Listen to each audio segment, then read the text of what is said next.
some of my college buddies. Yeah, I saw it too. Did it look okay? The old school type fonts. Yeah.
Georgia and everyone else around the world through the World Wide Web. This is the Morning Roast for here, Tuesday, March 5th, 2013. It's 8:06 a.m. Eastern Standard Time in Macon, Georgia, with 50 degrees outside with a high of 70 and a low of 36. It's a great turbulent Tuesday, but a terrific Tuesday because we're going to have a wing bang ding of a show. Yes! Here with Irving Martinez.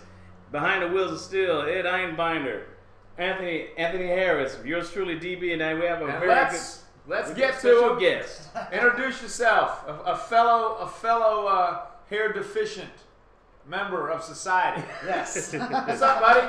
Self-induced, yes. actually. Vinny Bucci. Vinny Bucci. Vinny Bucci. Yes. Yeah. If that sounds familiar, it should. I don't know about you guys, but I'm familiar with this guy before this guy showed up. Mm-hmm. Because I did occasionally listen to the regular guys. Yeah, he's with the regular guys. He's with that Atlanta show, no? Yes, the regular guy show. The regular guy. You were talking about that. All right. Let me tell you. Good shout out to Rock 100. Yes, and we appreciate him showing up here. And good morning, chatters. Sabuki, Three Bears, E42. Everybody else who's slowly joining us. C Fluke, CF Luck, Vorpal Bike, good morning. Sabuki and Eve Plastic. Southside Steve. He does a lot of extra work, doesn't he? Yes, he does. I have been on a few movies with Southside Steve, but go for it. Yeah, well, the other occasional things that Steve does is he also does he shoots all the commercials. Right. He has brand smart deals. He does a lot of the brand smart commercials that get mixed opinions about. He also does outside appearances for the Pink Pony and the Gold Rush. I recently strip clubs in Atlanta. Yes, I actually got to join him this past summer when we did a gig for the Gold Rush. It was called Stripper Wrestling. I got to enjoy a little bit of that. Right, that's great. Well, usually his job is he MCs the Stripper Wrestling. Basically, how it works is you get like two girls. They get an inflatable pool and they'll fill it with like shaving cream and cover the girls in KY jelly and. It's also really cool because you get to in the strip club you get to bid on which girl you want to rub the KY jelly on. Whoever's the highest bidder, you get free tickets, a chance to cover the girls in KY jelly. And at one point, Southside Steve pulled me to the side and said, "Hey, we want one of the interns to wrestle one of the strippers in like the main event match. So since you're a huge wrestling fan, Vinny, I want you to do it, and I'll pay you $100." I'm like, sweet. Right, yeah. So I got to take so I'm basically just standing there in regular workout shorts. Oh my God! And one you of the push this up. $100. That's it. Yeah. And what's funny was that of course, because I'm a guy, none of the guys in the strip club are gonna cover me in KY jelly. Right. So we had to get Steve's girlfriend Amanda to cover me in KY jelly. Right. And it was funny because like Amanda and I are friends, but I could also tell there was a little bit of disgust in her eyes right. trying to put the KY jelly on. Because I'll admit I'm not the most physically fit guy in the world, so No. it was a creepy. It was a fun and creepy moment for Amanda, but she was a good sport. Yes, and yes. out there. Yes, Three Bears. That's more Three out there Bears. than what we do, boy. Three Bears has already chatted. She said, yes. Where's the show already gone? They're talking about KY jelly, strippers, bald heads. Yeah. Yeah, we're you And know. it's only 8:09. So What's wrong with Kentucky Ball jelly? Bite's freaking out. Exactly. Yeah. That's right. Nothing wrong with Kentucky jelly. That's not at right. all, man. That's You right. have to come in different flavors. yeah. This show is already unreal. Yes. Okay, look, three bears, bald heads, and KY jelly. Okay. You gotta excuse Where's Robert. a He's 30 show seconds gone, behind. Yeah. Yes. Anyway, so good to have you here, buddy. Good to have you. And we'll get more with him about his show that he works on. He is an intern. Tell him a little bit right now. You're an intern with the show called The Regular Guys. For anybody not familiar from outside of this area, tell them about it real quick. What it is. Well, basically, I'm an intern for the show, but I'm not like a normal intern. Right. There's a lot of different interns that are part of the show, but most of them tend to work behind the scenes. They're the guys. Occasionally they talk on the air, but for the most part, they're in the back doing all the show prep. Basically, like when we do. They're the ones who are looking for the serious job once Yes. they get out of there. Exactly. This guy's already kind of got the job. Yes. He's already become a character with the show. Yeah, that's the thing. I get the Right. most airtime Right. out of every other intern, and it's also because Where are you from originally? originally I'm from New Jersey. New Jersey, what exit? I live in a freehold I'm from town. Connecticut. He's from New York. I bet Yeah, that- my dad- Brooklyn. Yeah, my dad was actually born in the Bronx, so it was Oh, pretty cool. really? Yeah, he was born in the Bronx, then he moved to South Philly, and this is funny.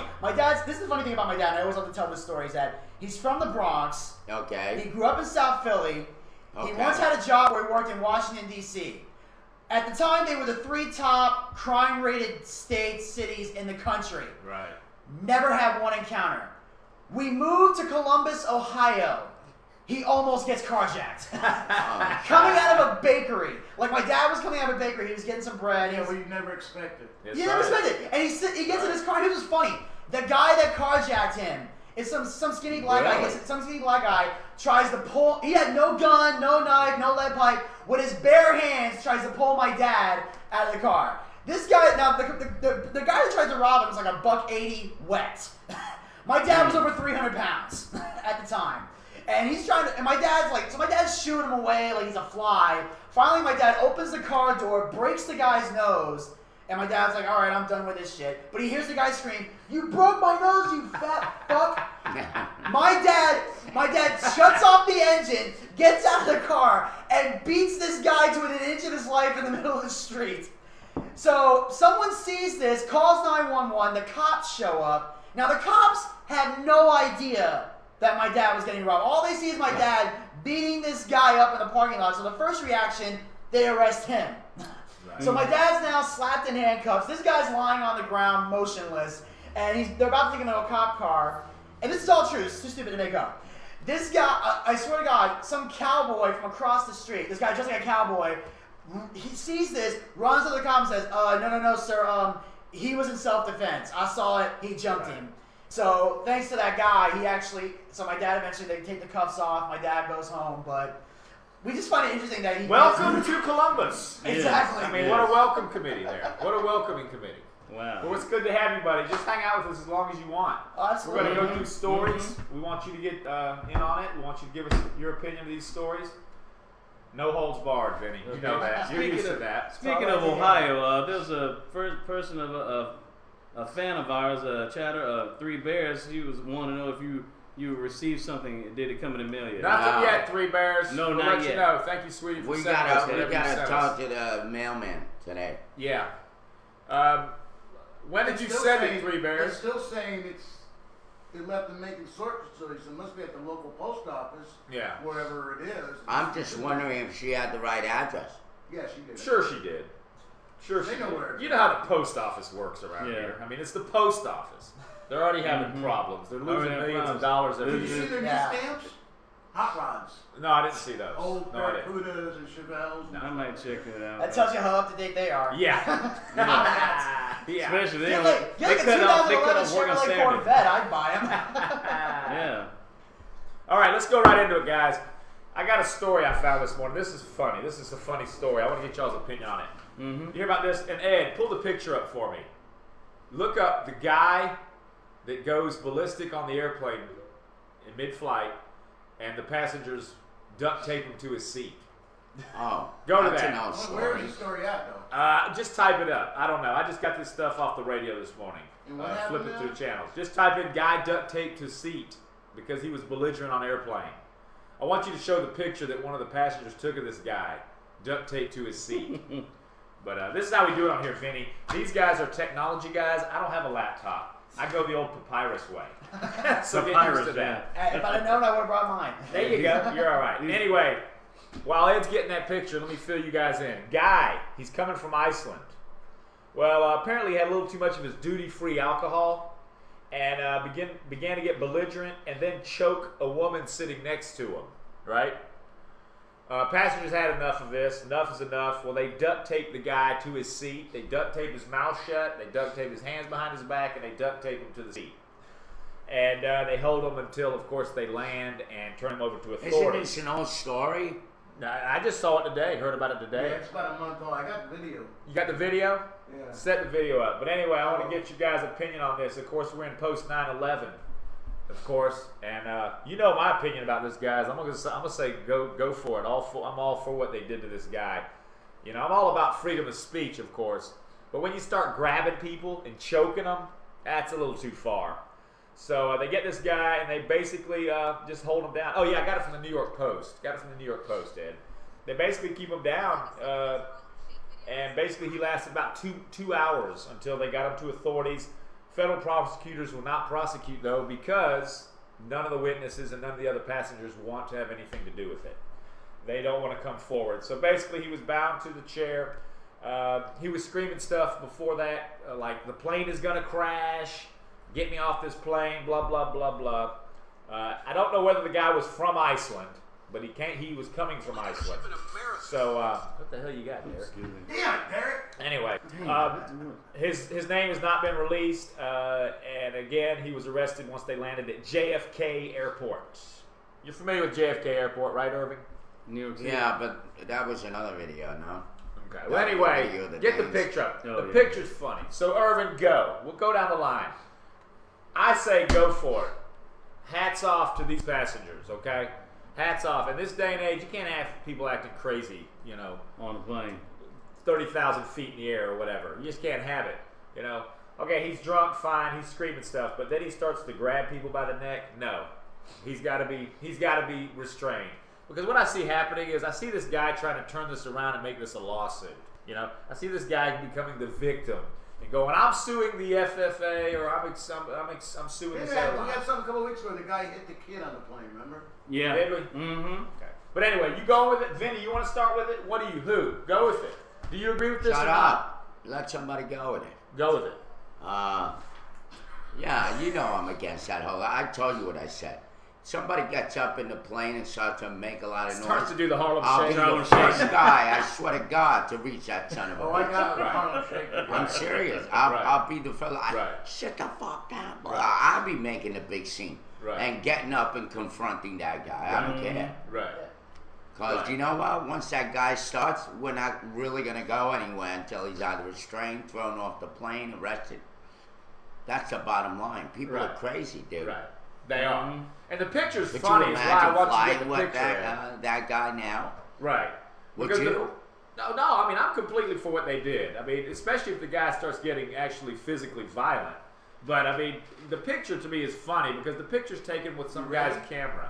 Well, you got the picture and the video? Let's go for it. Roll that Here it beautiful- is. Roll that beautiful No, beam. Watch this, chatters and viewers. With Will Blitzer, weekday afternoons at 4 Eastern on CNN. This is how they dealt with a disruptive passenger on one Iceland Air flight yesterday. All they needed was some heavy-duty tape and plastic ties. Iceland Air says on a flight from Reykjavik to New York, a disruptive male passenger was hitting, screaming, and spitting at other passengers while yelling profanities. But the airline said the unruly and threatening passenger was restrained by others on board. Here's a picture posted on Facebook of the disruptive passenger. He was wrapped up in tape and bound with plastic ties in his seat. Iceland Air says he was monitored for his own safety for the duration of the flight and was met by authorities at JFK Airport. The Port Authority police in New York said the man was apparently drunk and was not charged with any crime but was taken to an area hospital. The person who posted the picture on Facebook was a friend of one of the passengers on board and said the unruly passenger bought a duty-free bottle of liquor and drank it on the flight. Iceland Air confirmed to CNN that duct tape and plastic zip ties are standard protocol when restraining a passenger, saying, yes, this equipment is on board all flights in case an incident like this arises. Now, according to an official familiar with U.S. airline security, flight attendants are trained to try to diffuse unruly passengers, but if that's not successful, they're supposed to identify 3 able-bodied volunteers to restrain the person and provide them with tough cuff or flexi cuffs that are on U.S. aircraft. And the insider said that he had never heard of a U.S. airline keeping duct tape for this purpose, but noted that duct tape is not a prohibited item. There you go. Vinny, what do you think? Wow. First of all, so this guy was drunk, right? They said he had gotten all the free liquor. He had gotten all the duty-free alcohol. So free. So he was on first class. That they gave him on the plane. Yeah, apparently so. And then he screamed, "Plane is going to they don't crash!" give you that stuff and he on tried coach. to choke I the know woman that. next to him. Wow. Okay. First of all, the only fault I'm going to give the airline on this is cut back on the alcohol, period.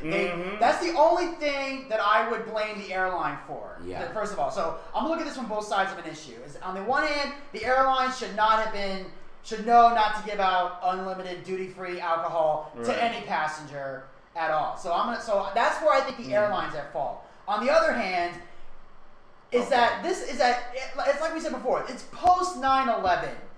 You can't even cough on an airplane anymore without somebody turning and looking at you. So to yell, scream, and spit at passengers and do the Harlem Shake. Or do the Harlem Shake. I would actually accept the Harlem Shake, believe it or not. I'd be cool with that. That'd be a good video. I would have seen that. Ed's got one of those videos too of the Harlem Shake on an airplane. Go ahead. So I don't mind that, but you just can't do that on an airplane anymore. And you just can't. It's like, 'cause you gotta understand, everybody's watching. I'm proud that it was passengers that did it and not like it gave the air marshal. Like the undercover air marshal got like a vacation. Like That's right. He was about to do something. They all get up and duct tape, and I'm like, well, shit, I'll order a drink now.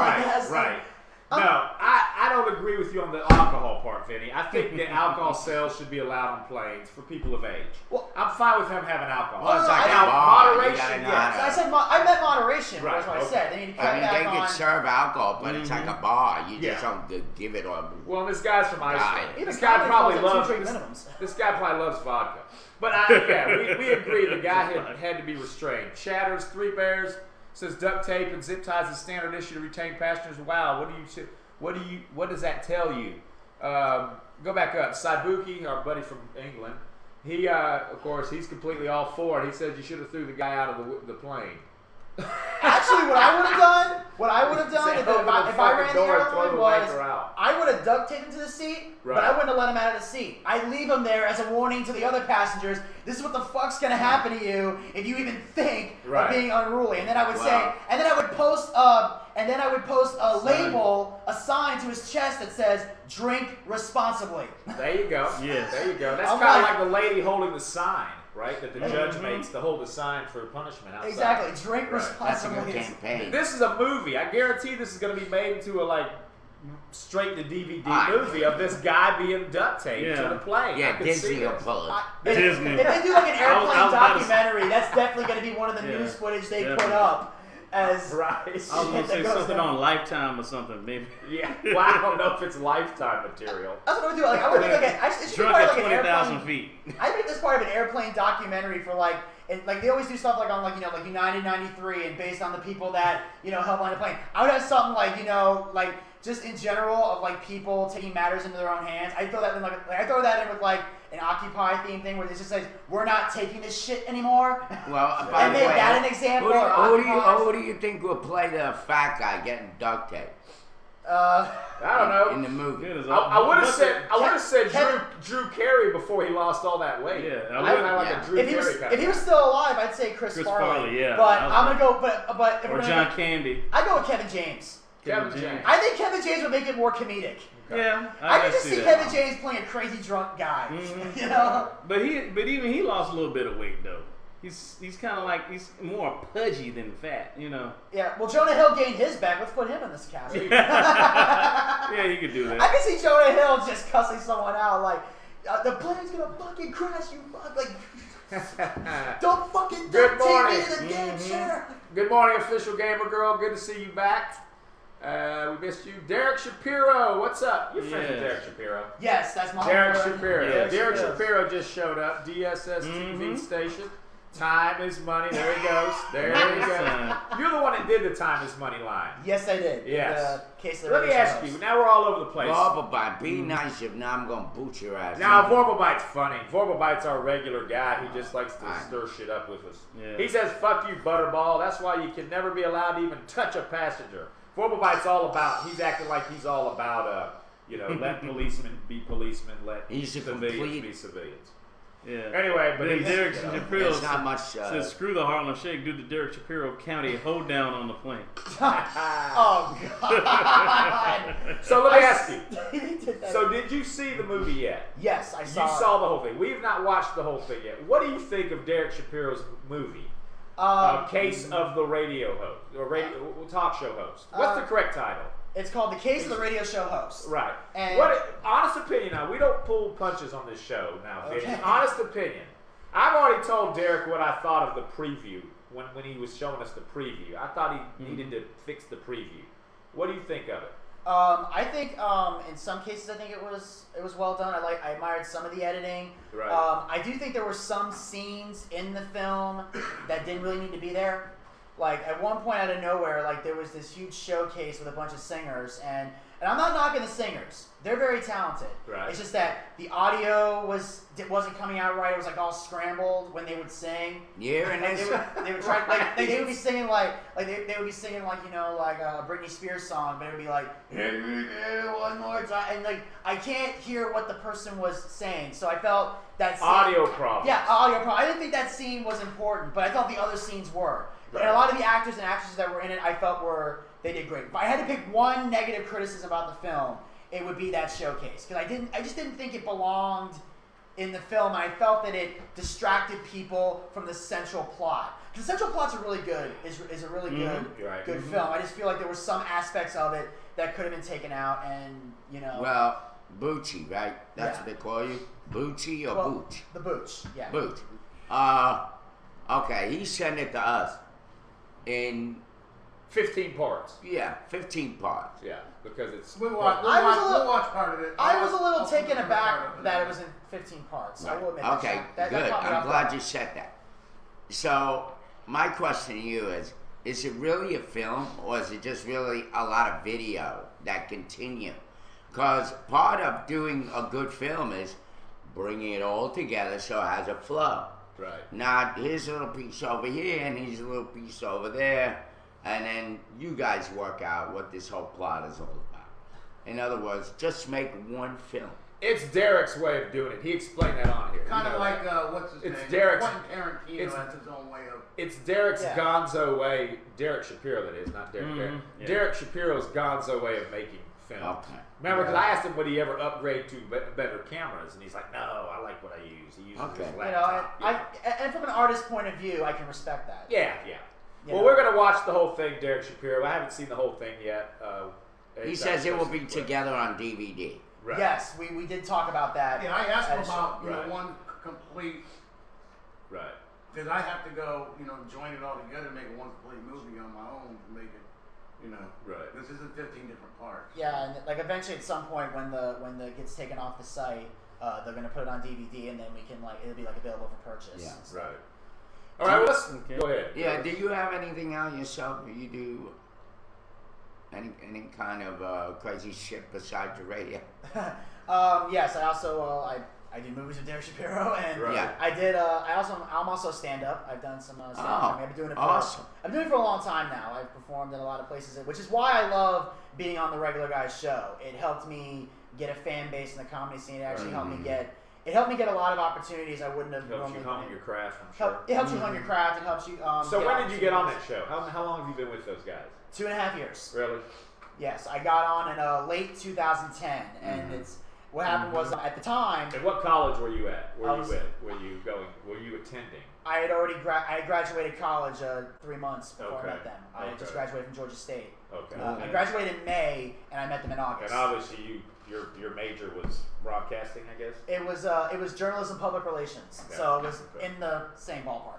Yeah. So and then what happened was there was a buddy of mine who does stand up. His name is Steve Haig, and he joined the Regular Guys show. He had been part of the show for 3 years because he left in 2011, and he was at the time he was a host and a booker for Southside Steve's Bar in McDonough. They used to have a comedy night. Right. Right. And he wanted me to perform in the comedy nights. I'm like, absolutely. And at one point, during all this, he was talking to the Regular Guys about me, and I had a podcast show. I still have. I just haven't done it in a while. It's called the Bucci Cast.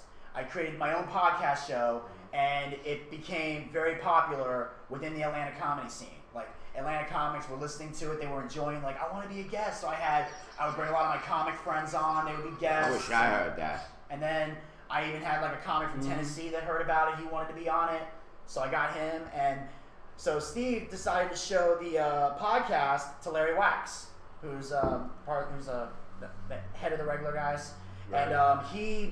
and Larry listened to the show and became an instant fan. He Right. loved Right. the podcast. So Steve Haig calls me and says, "Hey man, I just showed your podcast to Larry Wax, and he's a diehard fan."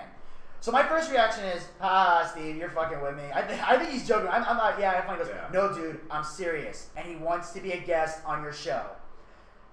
Right away, I drop the phone, and I'm in shock, like, okay, he's a mainstream radio guy, and he wants to be a guest on my show? Right. So I was thinking, like, all right, cool, I'm in. Yeah. So they invite me to the station. I'm sitting in the green room, Tim Andrews' office. He's the producer of the show. And I'm sitting there waiting for whenever Larry's done so we can do the show. And Larry heard I was backstage, so he said, hey, bring him on, I want to talk to him. Now, at that point, I had never done radio in my life. I'm terrified. I walk in there, and Larry's got on these, like, dark sunglasses. Right. And he's trying to say hi to me, and he's being all friendly and stuff, but with the dark shades on, like, he looked like the Terminator. Like, I was terrified Right. when I first met him. And I'm just like shaking. I don't know what to do. I know there's FCC, so all I'm thinking in my head is don't curse, don't curse, don't curse. That's all I'm thinking. Right. So Okay. we have a segment, we talk about the Bucci Cast and my comedy, and we have a great conversation. I tell a couple stories. And halfway through, Larry turns to the other Regular Guys and he says, you know, I like this kid. You want an internship? Boom, right there on the air, Wow. he offered me the job. Very And a month good. later, Congratulations. I joined the show. Very cool. Very good. Very cool. Very good. Very cool. Vorpal bite is always. Get back to news stories. Vorpal Bite is sleeping. He's got a on it. bunch He of- has a problem with what we're doing. We'll get around to news stories, Vorpal Bite. We'll get around to it. You know this show goes whichever way the wind blows. He must watch a lot of Fox News. Yeah. I'll just say it. You He think? plays with his cat. Yeah, he always blames Obama for killing his cat. This is his I like, see, shtick. that's why you need to get a dog. That's So, what I'm saying. did you, yes. Yeah. Best friend. Yeah, I Yes. need to get a dog. Was it Yes. now? And I'm going back. I'm going back to Southside Steve because, like I said, I'm not like close with Southside Steve, but I know that he's been doing some extra work on films that I also was extras on. Was an extra on, but didn't Southside? And I think I heard this when you guys were actually talking about it on the show a few months back. Didn't South, or maybe a year or so? Didn't Southside Steve? Wasn't he an extra in the Night Watch movie where they did the scene where they come up on the swingers?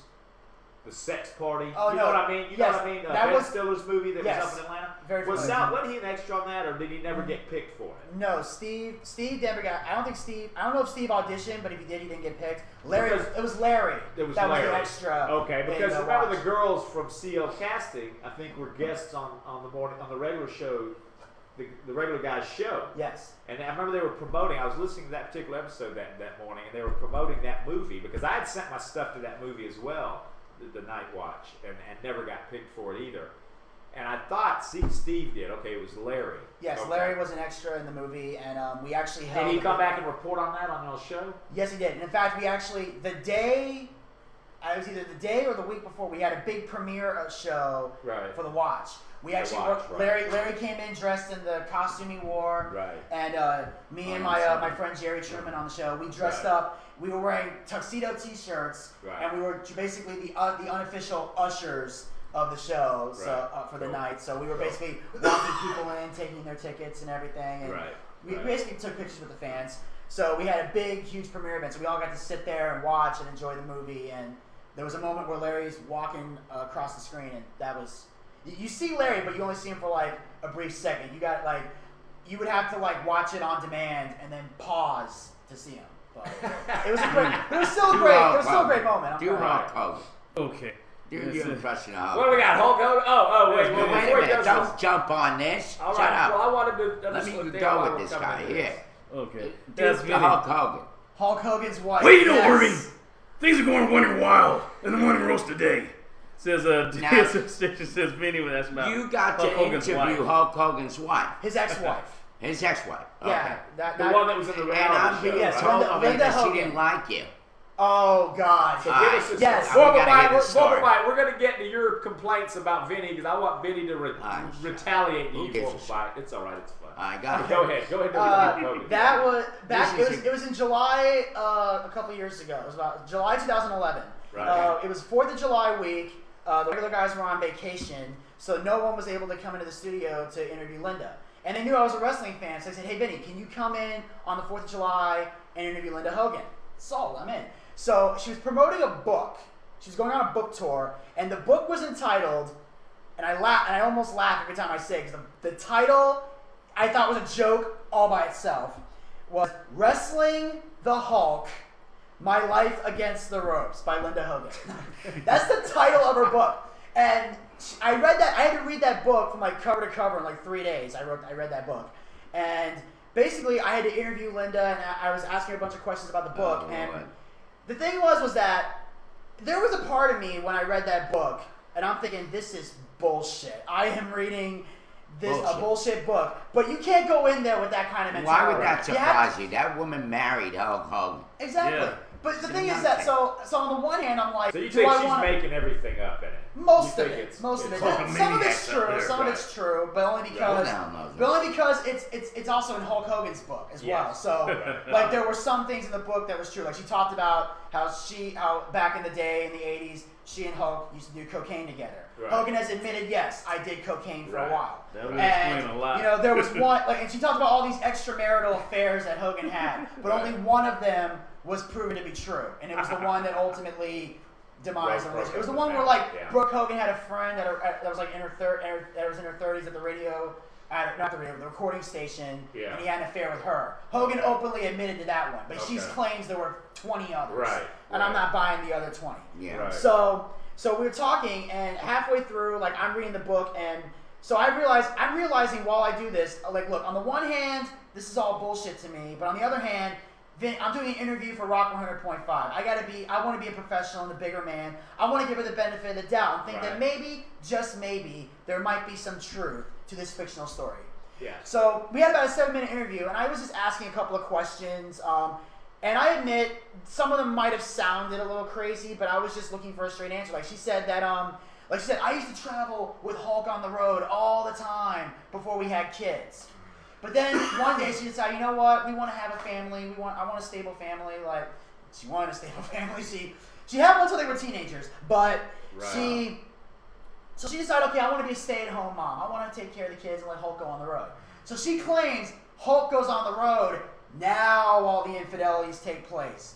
And that, to me, just didn't sound right. So I felt I asked a simple question. At least I thought it was a simple question. You can tell me I'm wrong. And I said, well, Linda, if you say that the infidelity started when Hulk went on the road, you stayed at home. I said, so do you feel that if you continue to go on the road with Hulk, the infidelities would have never taken place? I thought it was a valid question. Yeah. And of course, I didn't get an answer out of Linda. She was like, I thought I was talking to Jerry. I thought I was talking to Jerry Truman. Yeah, maybe they wouldn't have stopped. And she was just like stuttering halfway through. Right. And I would ask like another question, and I think she wasn't expecting me to actually read the book. Because when you're talking to Linda, mostly they're asking her like they would ask her all wrestling questions. Right. Did you ever meet Hulk Hogan yourself? Never, but I wish I had.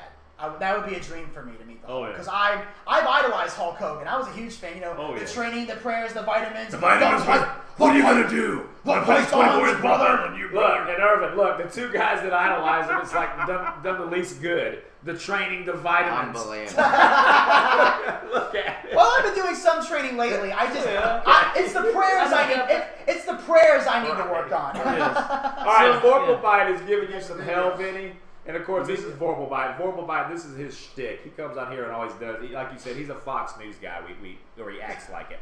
Go back up. Scroll up. I want Vinny to address this. He says, he goes, I never get vet guests they appreciate. I'd appreciate. Keep on.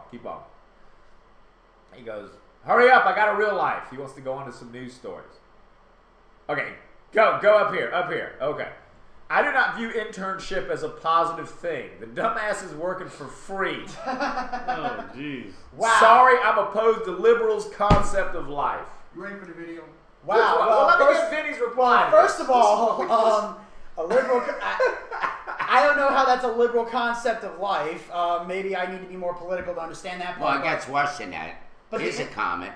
Hold on. They never get the guess I appreciate. Yeah, go ahead. Never get the guests I appreciate. Well, I don't know. I guess it would depend on what your taste of a guest is. I mean, I like to think that I'm doing a good job as a guest. Yeah, I'd you're rather, doing fine. I would rather I'd rather hear hear your opinion on that than his. But Right. Internship is a positive thing, and the working for free part, you know, I can understand how he would not see that as a positive thing. Some people don't. I mean, right now it's an But you want to internship. parlay that into a big job. Oh, absolutely. This is I you would putting love- your time in the trenches. I would right? love for the regular guys to give me a full-time job. That would be a dream come true for me. Even if it's something like, Do you think that will happen?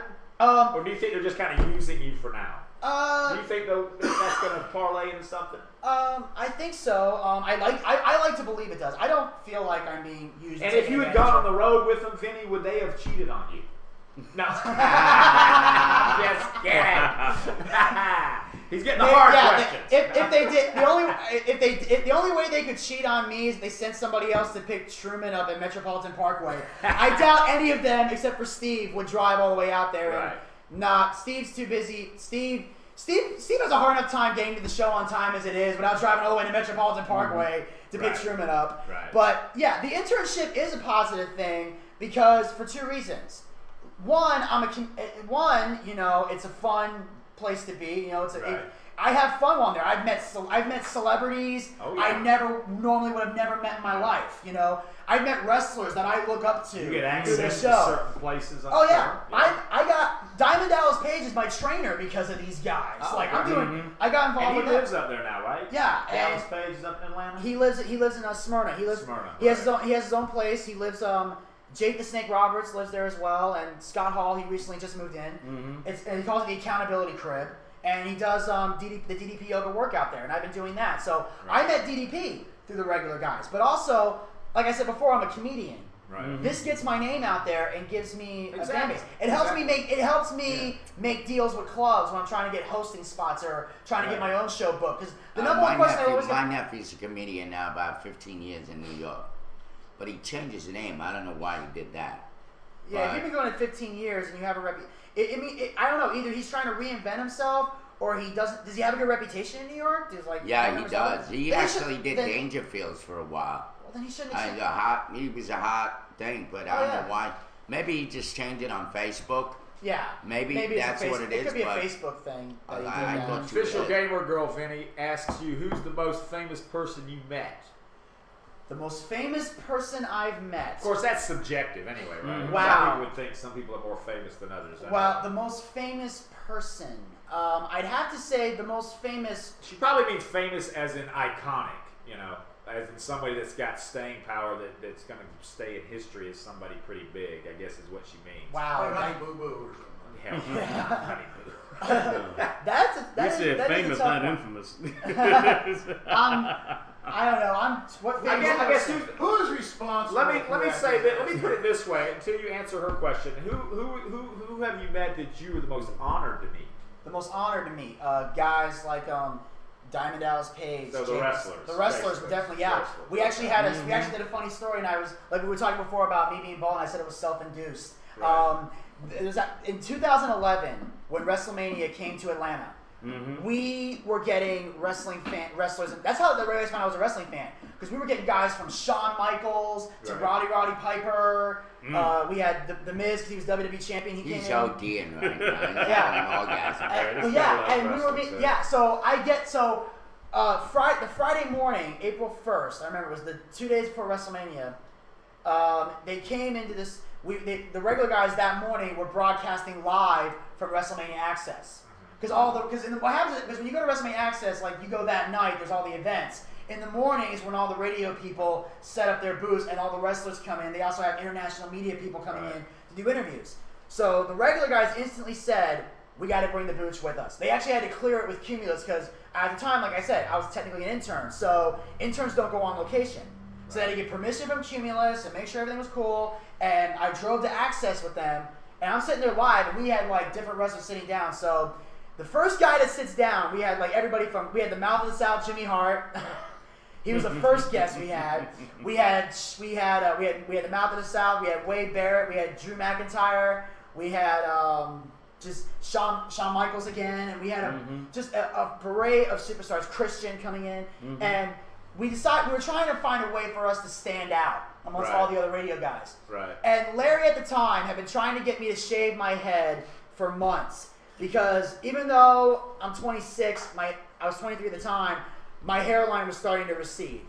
I was getting bald spots everywhere. The top of my head looked like a treasure map. So that's the best way I can describe it. So Larry said, Vinny, you got to shave your head. You got to shave your head. And I'm like, I was telling him no for months because I was one of those people, I didn't want to be bald. I had that fear of being bald that most men have. And so Larry finally said, okay, let's make a deal. And he pulls a buzz razor out of his pocket and says, how about we have the wrestlers shave your head? He made me an offer I couldn't refuse. So every wrestler we interviewed, there's a video on YouTube. You can find this. It's called WWE Superstars Shave the Bucci. And it's just right across. And we had everybody. And Shawn Michaels was the last guy to shave it. Here's how much we were able to stand out. On WWE.com, they were doing a WrestleMania diary with Shawn Michaels because he was being inducted into the Hall of Fame that year. We made the WrestleMania diary on WWE.com. There is a picture of me getting my head shaved by Shawn Michaels and Southside Steve in the background with a camera phone. Cool. How about that? See, that meant a lot. That meant a lot to the boot. Because I'm a wrestling fan. So All me our and the chatters are wrestlers like, we move famous- on. They don't want Yeah. to talk about fake sports. But you got a Whatever. fan But right here. speaking of wrestling, I mean, I know you watched Exactly. Why Monday don't you Night read Raw some last of these night. things They went old school. They had the old What, are you too WWE scared fonts to with the read them? metallic looking Yes. W, which was kind of good. It was kind of nice, a breath of fresh air. You had like Jerry the King Lawler in his little king outfit, and Michael Cole, the commentator, in the old WWE jackets, yellow jackets. Like the Golden Soli jacket. Yeah, the Gordon Soul. Yeah, Gordon one Soul. by was gonna say looked like a big old case of mustard, you know. But they had, You ready for Vorpal Bike? yeah. Vorpal Bite is It was still good. giving you This hell, is Vinny. all going to you. Yeah. Okay. It was Just great. so you understand how Vorpal Bike works. He's got like a leech mentality. And Once he always leeches wants a onto reaction. you, Oh yeah, what definitely. you become it. Yeah, say that you killed his cat or something like We that. have that on the regular guys. We call them key bangers. We Oh, get that okay, on. key Here we bangers. go. That's what Southside Steve gave that name. But He it's said good- they're but all a it bunch was of key bangers because at least they're banging something. So what do you That's think? right. What do you think? So what do you think about the? Do you Wait a think it minute, was- Let Vorp speak, and then we'll come back. Okay. Let Vorp speak. At least Walmart workers are earning something. Okay, that's empty. Walmart workers. What's next? And they are trying. This guy's a freeloader.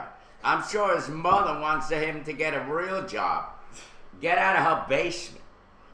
Well, But Vorpal Bite, let me say Basement this means first. nothing. He's a drain. Vorpal Bite, shouldn't it be the other way? Shouldn't the guys on the regular guys be the freeloaders because they're getting the work for free? Right? Right? Go ahead. Respond. wow. And Vorpal Bite's, we got a picture of Vorpal Bite to put up later. Oh, he said, bottom line, he doesn't carry his own weight. This is how Forklift does it. vicious. Anyway. Good morning, Donnie Curry. Good morning, B52. Trust me, I carry my own weight, and he probably would want me to carry his. But Well, anyway, I'm saying He's a that. big fat slog. You're right. He's Exactly. big. You know, like hey, at least, hey, you know what? I might not be getting for the work I'm doing, but hey, at least my name is out there. You're sitting behind your computer trolling. Key banging. So key banging, trolling, banging. whatever you want to call it. But We love Vorpal. He- at least, well, here's the thing: do Walmart, employees, do they have a fan base? Do they get booked? Do they have do? I don't ever see anybody at Walmart signing autographs, taking pictures. Okay. If they're taking a picture, it's an Employee of the Month picture or a mug shot. Yes. Should be on there. Yeah. Rob's one of our viewers works at Walmart. Okay. Okay. All right. Well. Okay then. Maybe 10% off of Faded Glory denim jeans or something. But, Well, then I stand corrected on that one. Okay, what video do we have, Ed? What video we have? Derek. Actually, I'm sorry, Derek. What were you going to ask him after Urban? well, Yeah, so as I was saying, Let these two so guys what do you talk think wrestling. what do you think about the There's wrestling? love between was these there two here. was there? Do you think it was a way to boost those ratings up? I mean, they're not in sweeps, because sweeps were like past February. They won't be until May. What do you think about that? I guess it was just a way to promote WrestleMania, no doubt. Obviously. Yes, I think it had something to do. I think the reason for it was because they had a lot of old school wrestlers that were going to be involved in WrestleMania. Yeah. So I think it gave them a reasonable reason, I'll say, to come on the show, because it would just be random if they just showed up at any given moment. And plus it gave a good excuse to bring back The Undertaker.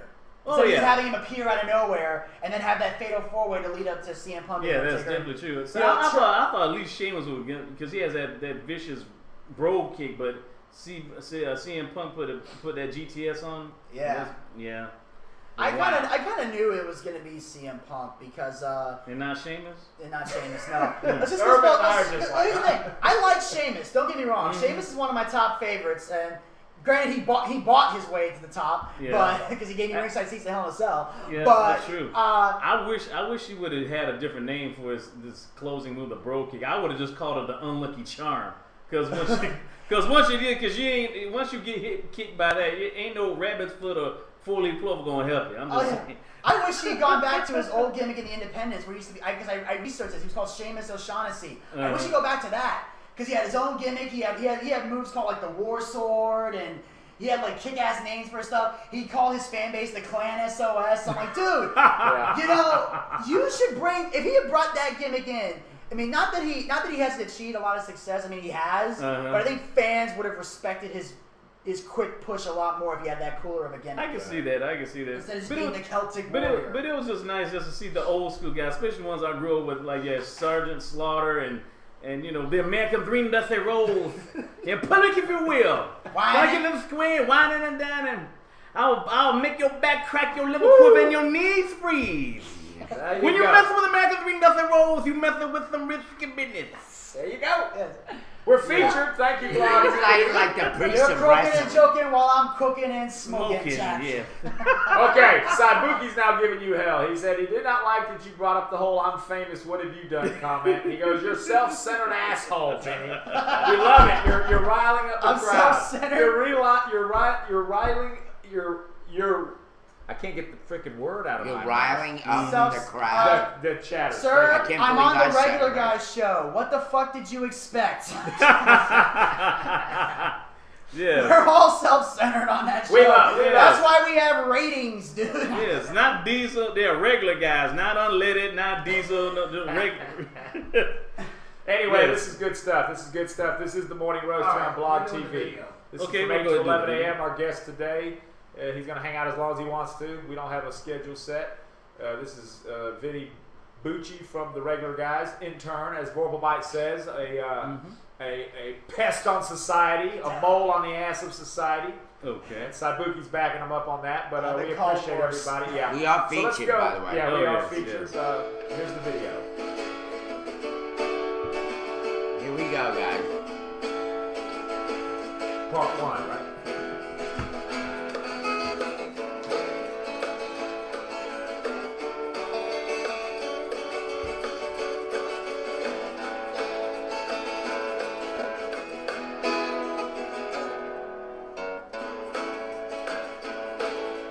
Said you would be faithful, you said you would be true.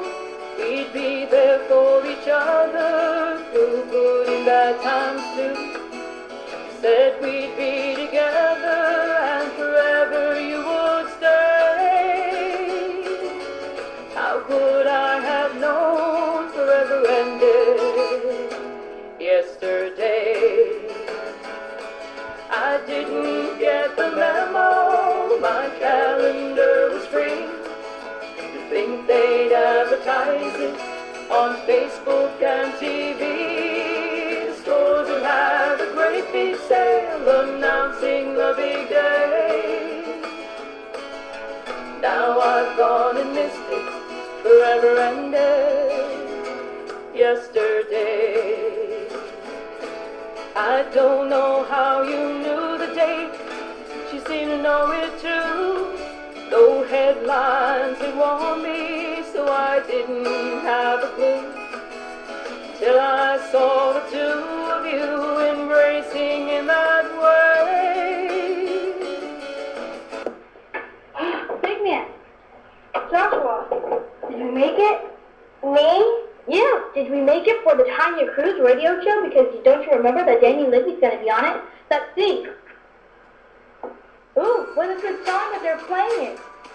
It's Rolla. Call me. Okay. Just call me.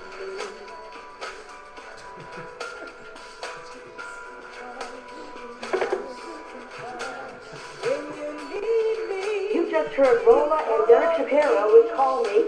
I'm Tanya Cruz from the Tanya Cruz Show. I have a very special guest in the studio with me today. His name is Danny Libby. You've heard the name. Danny Libby from the Danny Libby Show. And he's been through quite an ordeal, so I'm going to kick this off just by asking you how you are today. Well, I'm doing great, actually, Tanya. Thank you for letting me be here. And, you know, my head's all back to normal. So you're poison-free now.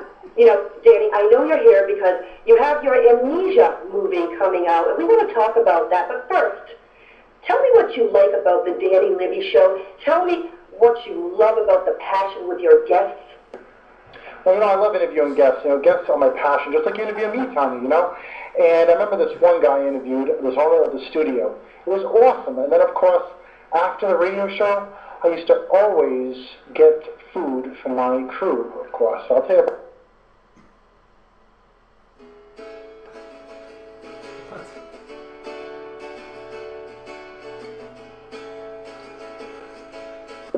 Of course, back here on Moose Yourself with the Danny Libby Show. I have enough moose in my hair, of course. But of course, I'm not my rival, Jimmy Katz with Booze Yourself. But I love Loose Yourself with the Derek Shapiro Show. But I'm not Derek Shapiro, of course. I'm the Danny Libby Show, of course, Moose Yourself. And we have our next guest, of course, Sergio. How you doing, Sergio? From Rescue Productions in Medford. And you're located in Medford. Where are you located in Medford? 380 Main Street in Medford. Awesome. And what do you do over there at Rescue Productions? Well, I do all type of recordings, like a lot of rock bands, jazz band come here. So we have all the instruments, drums, guitar players, nice room, and all high-end microphone and equipment. And of course, what's the phone number there? 781-367-3566. Awesome. Hey guys, here on the crew from the Danny Libby Show. You all did a great job. I'm on a lunch from the Deli on Post. Hi, this is Maria Jones calling from the Deli on Post, located at 1277 Post Road. Just wanted to let you know that your order is complete for the Danny Libby Show. And hey, don't forget to lose yourself with the Derek Shapiro Show. Danny, tell me about planning for your showcase and the days leading up to your engagement.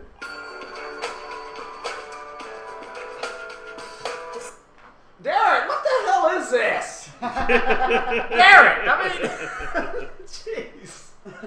Derek, what are you on? I can't I need to be on. I mean, Derek, is it just a 90-minute promotion of everything you run into? You got people saying your show name, your name. You got a guy promoting his plumbing business. You got a guy talking about the song that you met, the singer and writer. I mean, what the hell is this movie about? Saibuki wants to know. I don't know, but what the hell is this? The movie actually reminds me. You know what it is, Vinny. Yeah. Really? Do you really know what the hell it's about? I do know what it's about. I just think that Well, you told us what it's about. it's about Really what it's about. basically what it's I about think is the presentation is his unique way of presenting it. yeah. Well, the thing is that it's about he plays Danny Libby, and Yes. he has that rival Jerry Cat, I think his name was, and at Right. some point in the basically what it's about is that he gets he goes out drinking with him Right. at one point. They meet up at like a mall at a coffee shop, and they put something in his drink, and he ends up getting amnesia. Right. So he can't remember Right. who he is. Who he And is. it's right around the time that he gets the amnesia. Is usually where my scene pops up. Right. It's long. You got a while to go before that though. Right. But, We're gonna play a little bit of it each day. and then But- and then that's where I'm like yelling at him. I get the whole "time is money" line that everybody Right. seemed to enjoy. And the thing is that I like that the song "Call Me" by Rolla. I think it's a great, wonderful song. But I will admit, Derek overplays Which one? The it. first one? Yeah, The Yeah, one he that does it overplay it. He overplays it the hell. Oh, trust me, Plus, he brings it up at the wrong times. It seems Yeah. like it's really just choppy and cut in there. So It's like, you ever seen that documentary with Morgan Spurlock, the greatest movie Yeah. ever sold? no, not that one. I thought you were going to talk about the one about Super the Size McDonald's. Oh, I've seen Super Size Me too. Right. He made I didn't one see the other 2 one. years ago. I found this out just from the channels one day. I saw Morgan Spurlock and I was like, "This isn't McDonald's. What are you doing?" And Right. he has a show called, he has a documentary called "The Greatest Movie Ever Sold," Right. and it's a documentary about product placement in movies. And when he does that during his movie, he gets a lot of product placement Right. in his to basically like show how sometimes how when you're like you get like Coke or Pepsi Right. to advertise on your Right. show, Coke and Pepsi can have a say in what goes on in that scene if it's in Right. a contract. Right. But he goes for but in the movie, Morgan Spurlock goes after people that you wouldn't ask. Like he's got Palm Wonderful, Merrill Shoes, Right. a hotel place. So you only see him in those places. So you think that's what Derek's doing? Yeah, it's Derek's like basically told you he's making a movie where I'm just going to promote a bunch of stuff. it's And the movie's it's- secondary to what I'm promoting. yeah, Okay. it's supposed to be the opposite with a film. You're supposed to have the story out there and the Right. product placement behind it, but Right.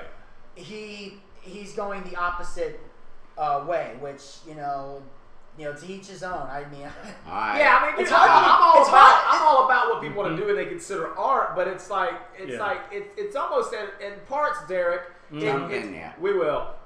We'll go to break in a minute, but in parts, it's just almost unbearable to stick with because I just don't want to sit there for an And hour be and a bored to half death. and try to figure out what the hell you're doing. What the hell's going on here? You're making David Lynch movie look like a Walt Disney film. And I it's- mean, what the hell is going and on, Derek? And I respect that this is a show where we It's don't pull like- any punches, but you gotta admit it's hard for me to make these kind of negative criticisms because I was in the film. Well, we And- were too. Right. He used us in it. We got 3 parts, and but that's the way we are. Is that we give opinions. It's all about freedom Yeah. of speech on here. It's all Yeah. about yes. And It's it's great- okay for everybody to have a different and opinion. it's great because the I'm plot- trying to like it, but every time I see a preview for this movie or a scene from it, I'm going, "What the hell are you doing, Derek?" And it bothers me because it's really the plot and the story is really really good. And it's It simple. really is. I'm admitting it's really good. It's just surrounded by all the promotions and Yeah. product placement. It takes away from what can be The a really actual great story. story. Yeah. Because I read the script and I acted in it and I So loved there being was in a it. script. Yeah, he the Because I lines thought that he I was just say. getting everybody to do their own improv when he filmed them. I just No, okay. that's in the next one, More Out of Life, is Okay. where we do a lot of improving. But Oh, so you're on this, that one too. Okay. Yeah, but this one was actually, where there was a script, and I read it over, and like Jerry and I actually, we actually filmed like the online Derek Shapiro show the day that we did film that scene. Right. We shot the Derek Shapiro show. Then once the show was over and it was broadcast off the air, Jerry and I sat down for like an hour and went over the script and we said it and we could have left anytime we wanted to. Right. But Jerry and I did like 4 or 5 takes Right. because You're a good man. because we wanted our scene. Thank you. Because we wanted our scene done right, and like we wanted it really done right, and because we wanted not only did we want to make ourselves look good, we wanted to make Derek look good. So we took it very seriously. I got a comment. Sabuki says, learning Latin is more interesting than that trailer. And Sabuki, that wasn't a trailer. That was actually part of the one. movie. Yeah, that was the beginning of the movie. It was like a trailer. Let's go to break. Well, it's not my part, so I can't be break. Vinny Bucci here with us. He's going to stick around. We'll be back. The regular guys, it's going on 9:04 a.m. Eastern Standard Time here in the Nut House in wonderful Macon, Georgia. It's 50 degrees, again close to 50 degrees in Macon with a high of 69. You're Stick watching with us. Keep us featured, please. Blog TV. We'll be back. Live. See ya. That is fun.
but it's easier to keep a seat and all is nice. I don't mind this vice, it's what I do. And if I ain't it through to you, taking a break, I'm barely awake, trying to move my feet, but it's easier to keep a seat and all is nice. I don't mind this vice, it's what I do. And if I ain't it through to you, taking a break, I'm barely awake, trying to move my feet, but it's easier to keep a seat and all is nice. I don't mind this vice, it's what I do. And if I ain't through to you, taking a break, I'm barely awake, trying to move my feet, but it's easier to keep a seat and all is nice. I don't mind this vice, it's what I do. And if I ain't through to you, taking a break, I'm barely awake, trying to move my feet, but it's easier to keep a seat and all is nice. I don't mind this vice, it's what I do. And if I ain't through to you, taking a break, I'm barely awake, trying to move my feet, but it's easier to keep a seat and all is nice.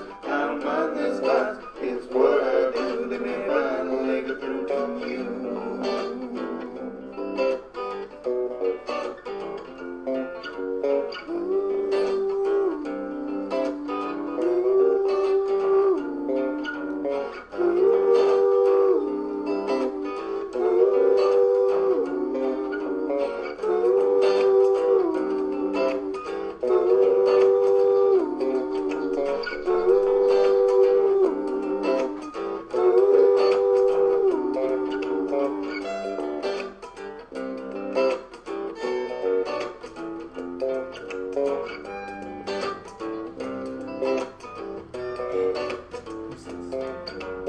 Taking a break, I'm barely awake, trying to move my feet, but it's easier to keep a seat and all is nice. I don't mind this vice, it's what I do. Let me find a link through to you. Taking a break, I'm barely awake, trying to move my feet, but it's easier to keep a seat and all is nice. I don't mind this vice, it's what I do. Let me find a link through to you. Taking a break, I'm barely awake, trying to move my feet, but it's easier to keep a seat and all is nice. I don't mind this vice, it's what I do. Let me find a link through to you.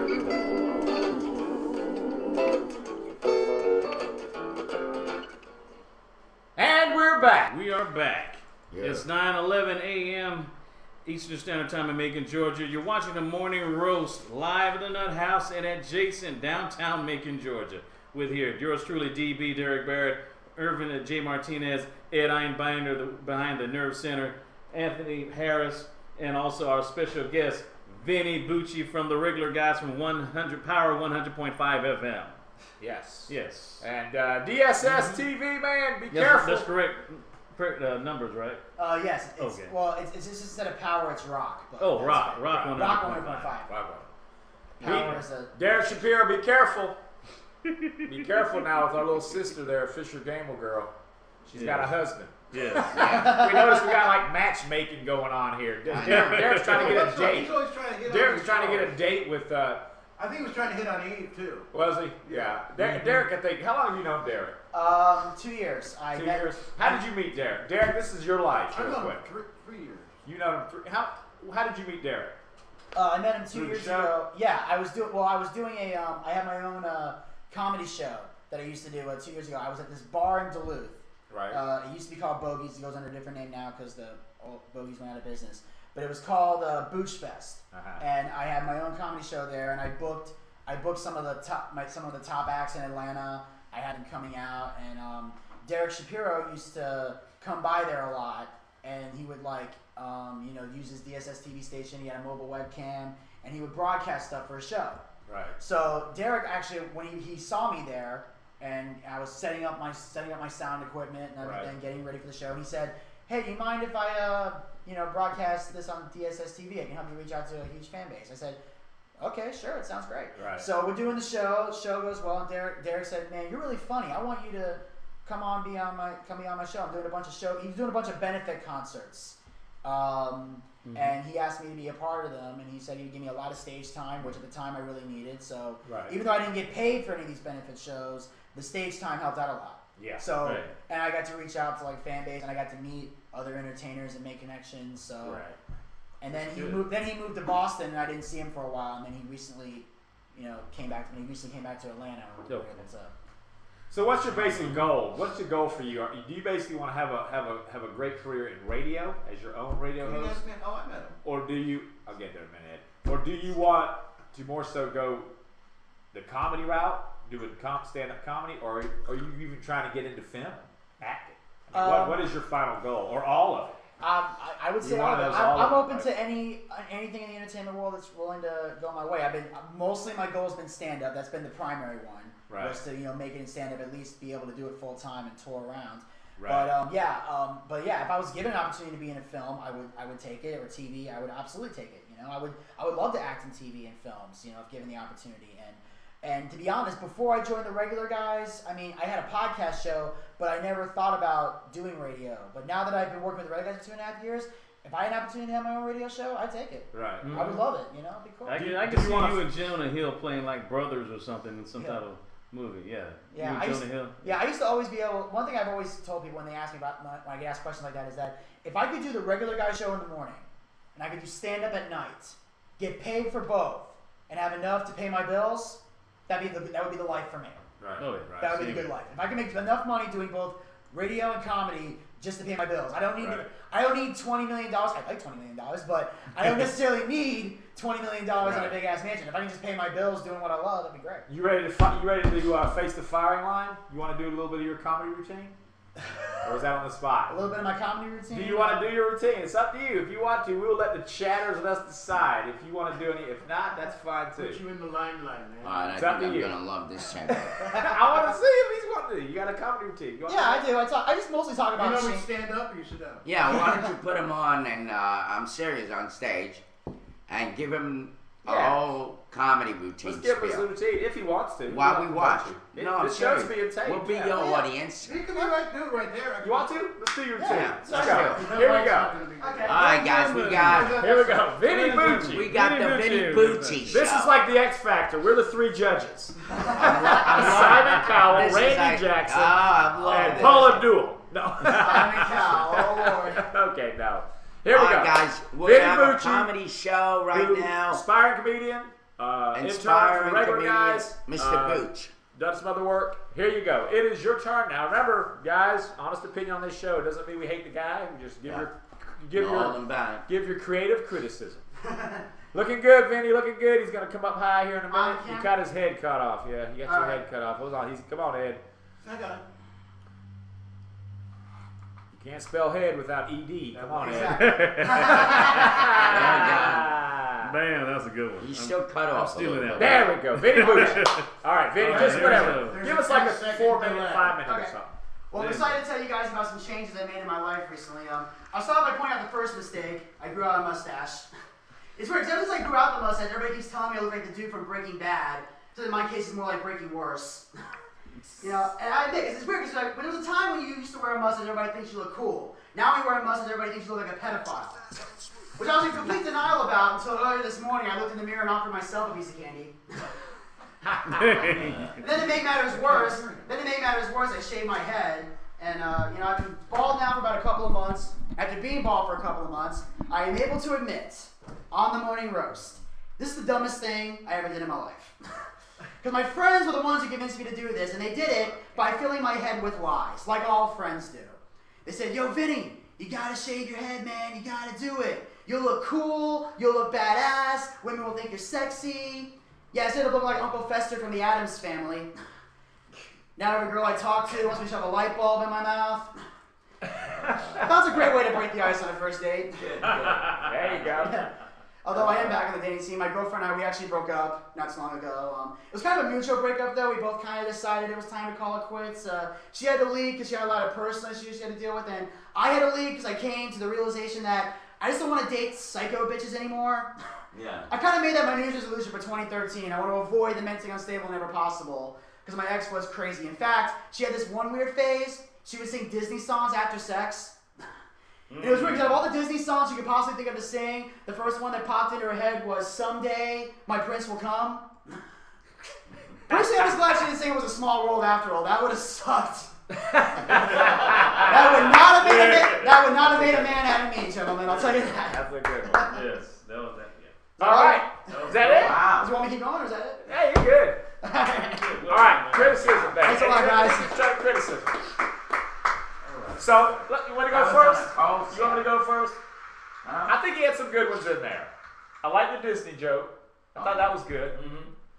Are you gonna rip apart his act? I'm giving him constructive criticism. I'm telling the parts I liked about it, and my personal opinion about things. And this is just my opinion, guys. Come on, I see what you're doing. Yeah. I think he had some good ones in there. I like the whole pedophile thing with the mustache. Right. I like the breaking. I like his energy. His energy is honest. The delivery was good. He's not pushing. He's got just him. I would say though to not laugh after your own joke. That's one thing I would say not to do. Personally. Yeah. Like after you tell a joke, don't laugh because it's almost like you're telling the audience. Yeah, I think it was more of a nervous laugh because I was here. But he had some good stuff. I like the Disney one, really. The Disney one was really good. The whole reference to the songs. That's good. Good stuff. So anyway, guys, what do you think? I like pretty good. Yeah, I like your style of the self-deprecating humor is really good because I like one when you said you like the Breaking Bad too. That was really good to my. Of course, the other guy got an Emmy for it. You said it's not Breaking Bad, Breaking Worse. That was a good one. That was a gem. Yeah, that was a gem. Right? Yeah. So anyway, yeah, I like this positive energy. He's very positive. He didn't look nervous. He just delivered them, and that's it. I mean, Sabuki has... Donnie Curry says at least he was truthful when he said Breaking Worse. Sabuki asks, when do we get to the funny bit? Yeah. Sabuki's British, so we already know British humor's a little different. But British humor's funny too. Dry. No, I mean there's stuff to work on. I think he did all right. I never was a fan of comedians that laughed at their own jokes. You know what I mean? That's one of the things I would say constructively is that that's just me personally. And there's other professional comedians that do that too, guys. I never understood that, but that's just one thing. I wouldn't laugh at. I'm still trying to figure out how they get paid.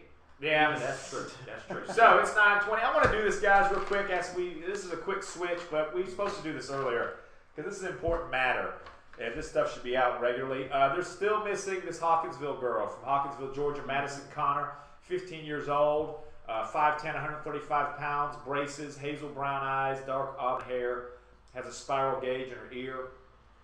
She left home sometime after midnight on February 23rd, which is a Saturday. So she's been missing since February 23rd, 2013. And of course, her parents, Angela and Wesley, are just crushed about all this. Quote, they say, "We're just praying and believing she's going to show up unharmed and we'll enjoy life together for many years to come." So if you know anything about this girl, Madison Connor, her picture's all over Facebook. You can get a picture of her on Facebook. She's been gone, like I said, almost 2 weeks now. And it's a pretty sad thing. They think she left with the guy she met on the internet. So, you have the phone number. Yes, I'm sorry. Information, if you have any information, 478-783-1212, 478-783-1212, or 478-374-6988 for information. There is a reward also. I didn't write it down. $10,000 reward that was the money gathered. No reward. No, I mean, it's out there. It said there is. Well, I'm sure that, but, he has to apprehend it. There's also to stipulate. Well, I mean, the thing about it is, it needs to be out there. I mean, she might have left on her own. Yeah. She might have left, because she met a guy online. How old is she? That's her? That's her. Thank you, Ed. 15. Oh, Lord. 15. Hawkinsville, Georgia, which is about 45 miles from here? I think. Yeah, 45 miles from here. So anyway, I want to get that out. We'll say it every day on the show just to make sure it's out there. Vinny, let me tell you something that's going on here before we get to this story. And one thing we were on top of from the beginning, there was an incident. Of course, you can look it all up. I don't want to go into it in detail. The chatters have heard enough about this on this show a lot. In December 21st, 2012, there was an incident where a guy who spent a lot of time hanging out in front of Kroger, to Vorpal Bite's unliking. He was a freeloader, I guess you could say, sitting around outside Kroger, would eat chips, drink soda. It really just didn't bother anybody. Well, a police officer ended up going there, got called there, and long story short, there was apparently an altercation. He shot and killed the guy. Police officer, middle of the day, 3:30 in the afternoon, Kroger, right there near my mom's house. And from the beginning, we've kind of been on top of this because we think the officer should have been fired. because of his record prior to this. It came out that this officer had like 27 complaints. He had about, I've heard anywhere from 6 to 10 reprimands. And basically he's on administrative leave. He's getting paid now, and it's been, 11 weeks. While the GBI figures out what happened, the GBI came back with their results. They're giving their results to the DA. The DA says another 2.5 weeks for him to release their results. Basically, long story short, we've been on top of this. Red flag for us to begin with was the media. The media put out that there was a warrant, that the guy was serving a warrant on this guy, and his name was Sammy Davis Jr. But we found out, it was our show that found out there was no warrant. It was a lie. That there was no warrant on the guy. We don't know the exact reason for the call. If it wasn't for us, they probably would have thrown it under the rug. Hell, they really forgot about it. Yeah, because nobody else in the local media, the big media, bothered to look into the warrant. They just took what the newspaper here in Macon said, that they were serving a warrant. Well, exactly. It's mainstream media. We found out there wasn't. We went down there and found out ourselves there was never a warrant on the guy. So this whole thing exploded. So basically, that's what I wanted to preface this about. Now that Derek goes into the story, which is local. Back to stories, guys. We know you're missing it. This is the local story about it. New released right here. Give the title there. It's from WMAZ, Macon, Georgia, CBS affiliate. It says, change proposed for who polices the Macon police.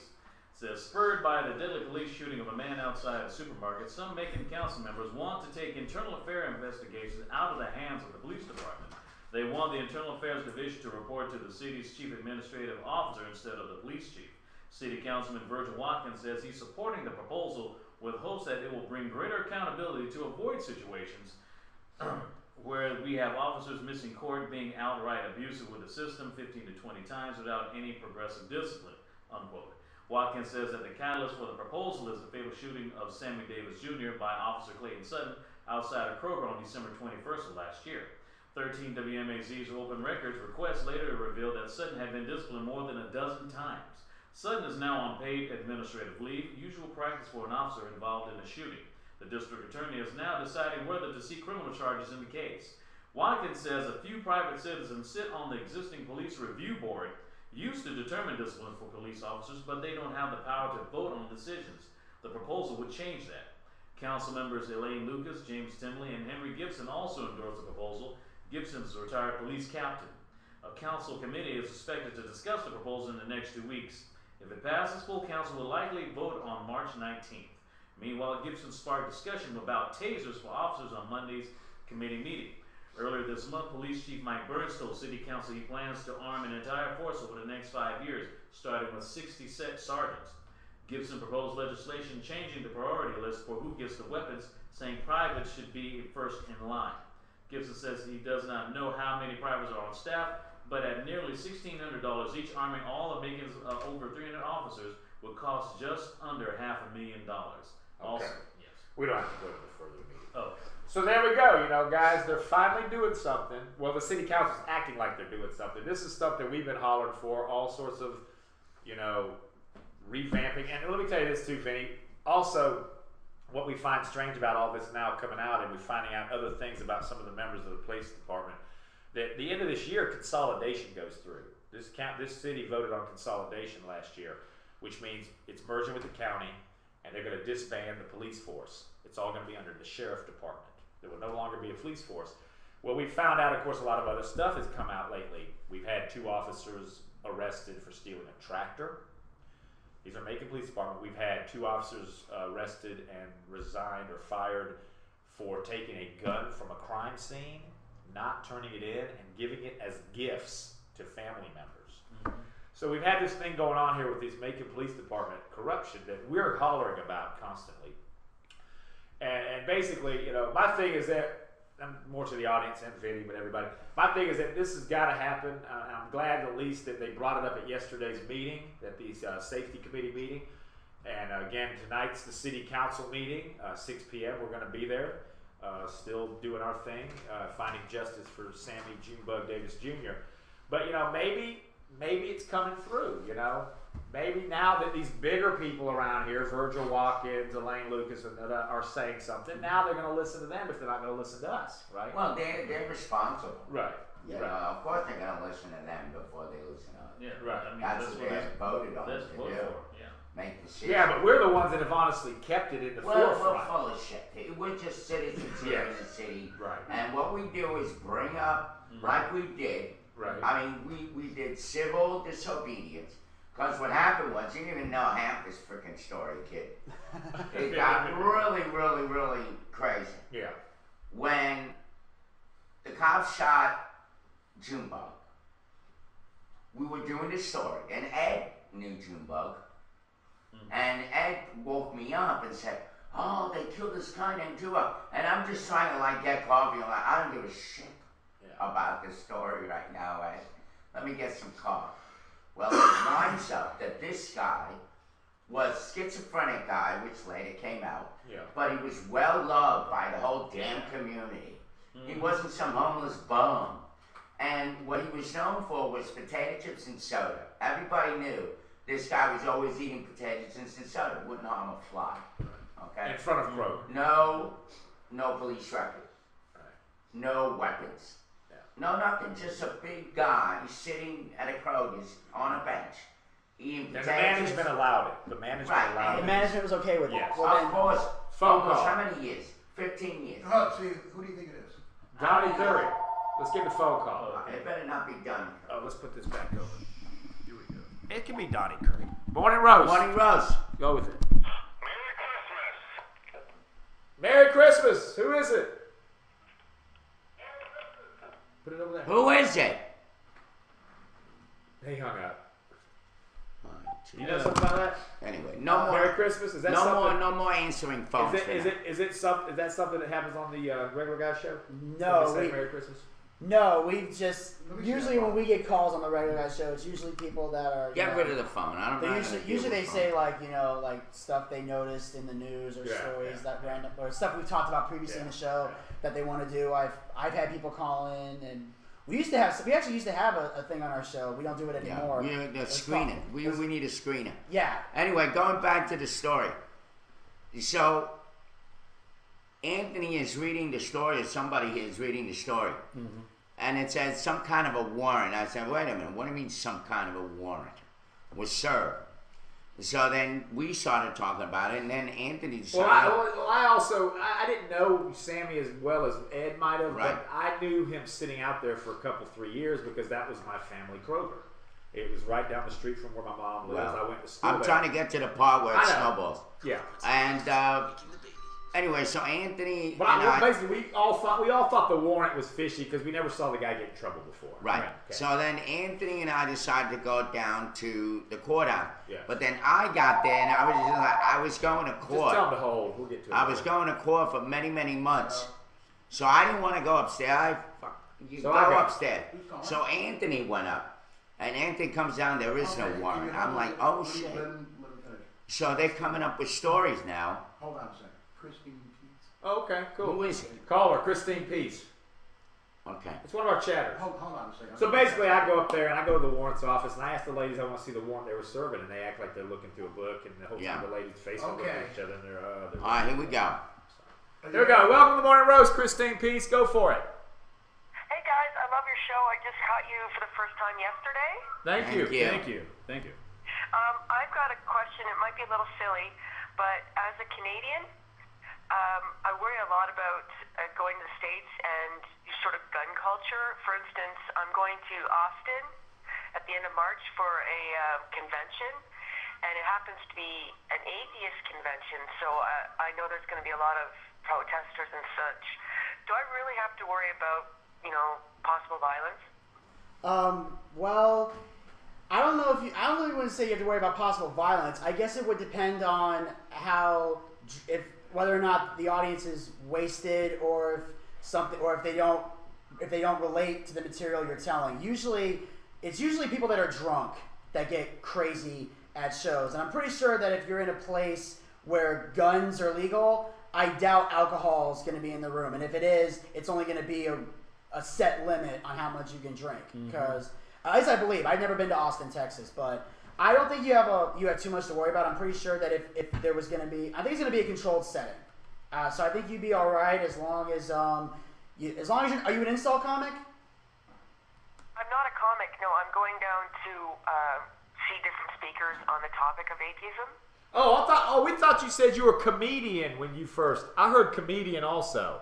Okay, I'm sorry. Okay, go for it. Yeah, we misunderstood you. I thought you said comedian also, and I thought, man, that's a pretty crazy convention. A comedian going to an atheist convention with gun lovers. Because I was thinking, who books a comic for that? Right. Okay. So go again, Christine. You're not a comic. No, I don't know, guys. I don't think she should have anything to worry about.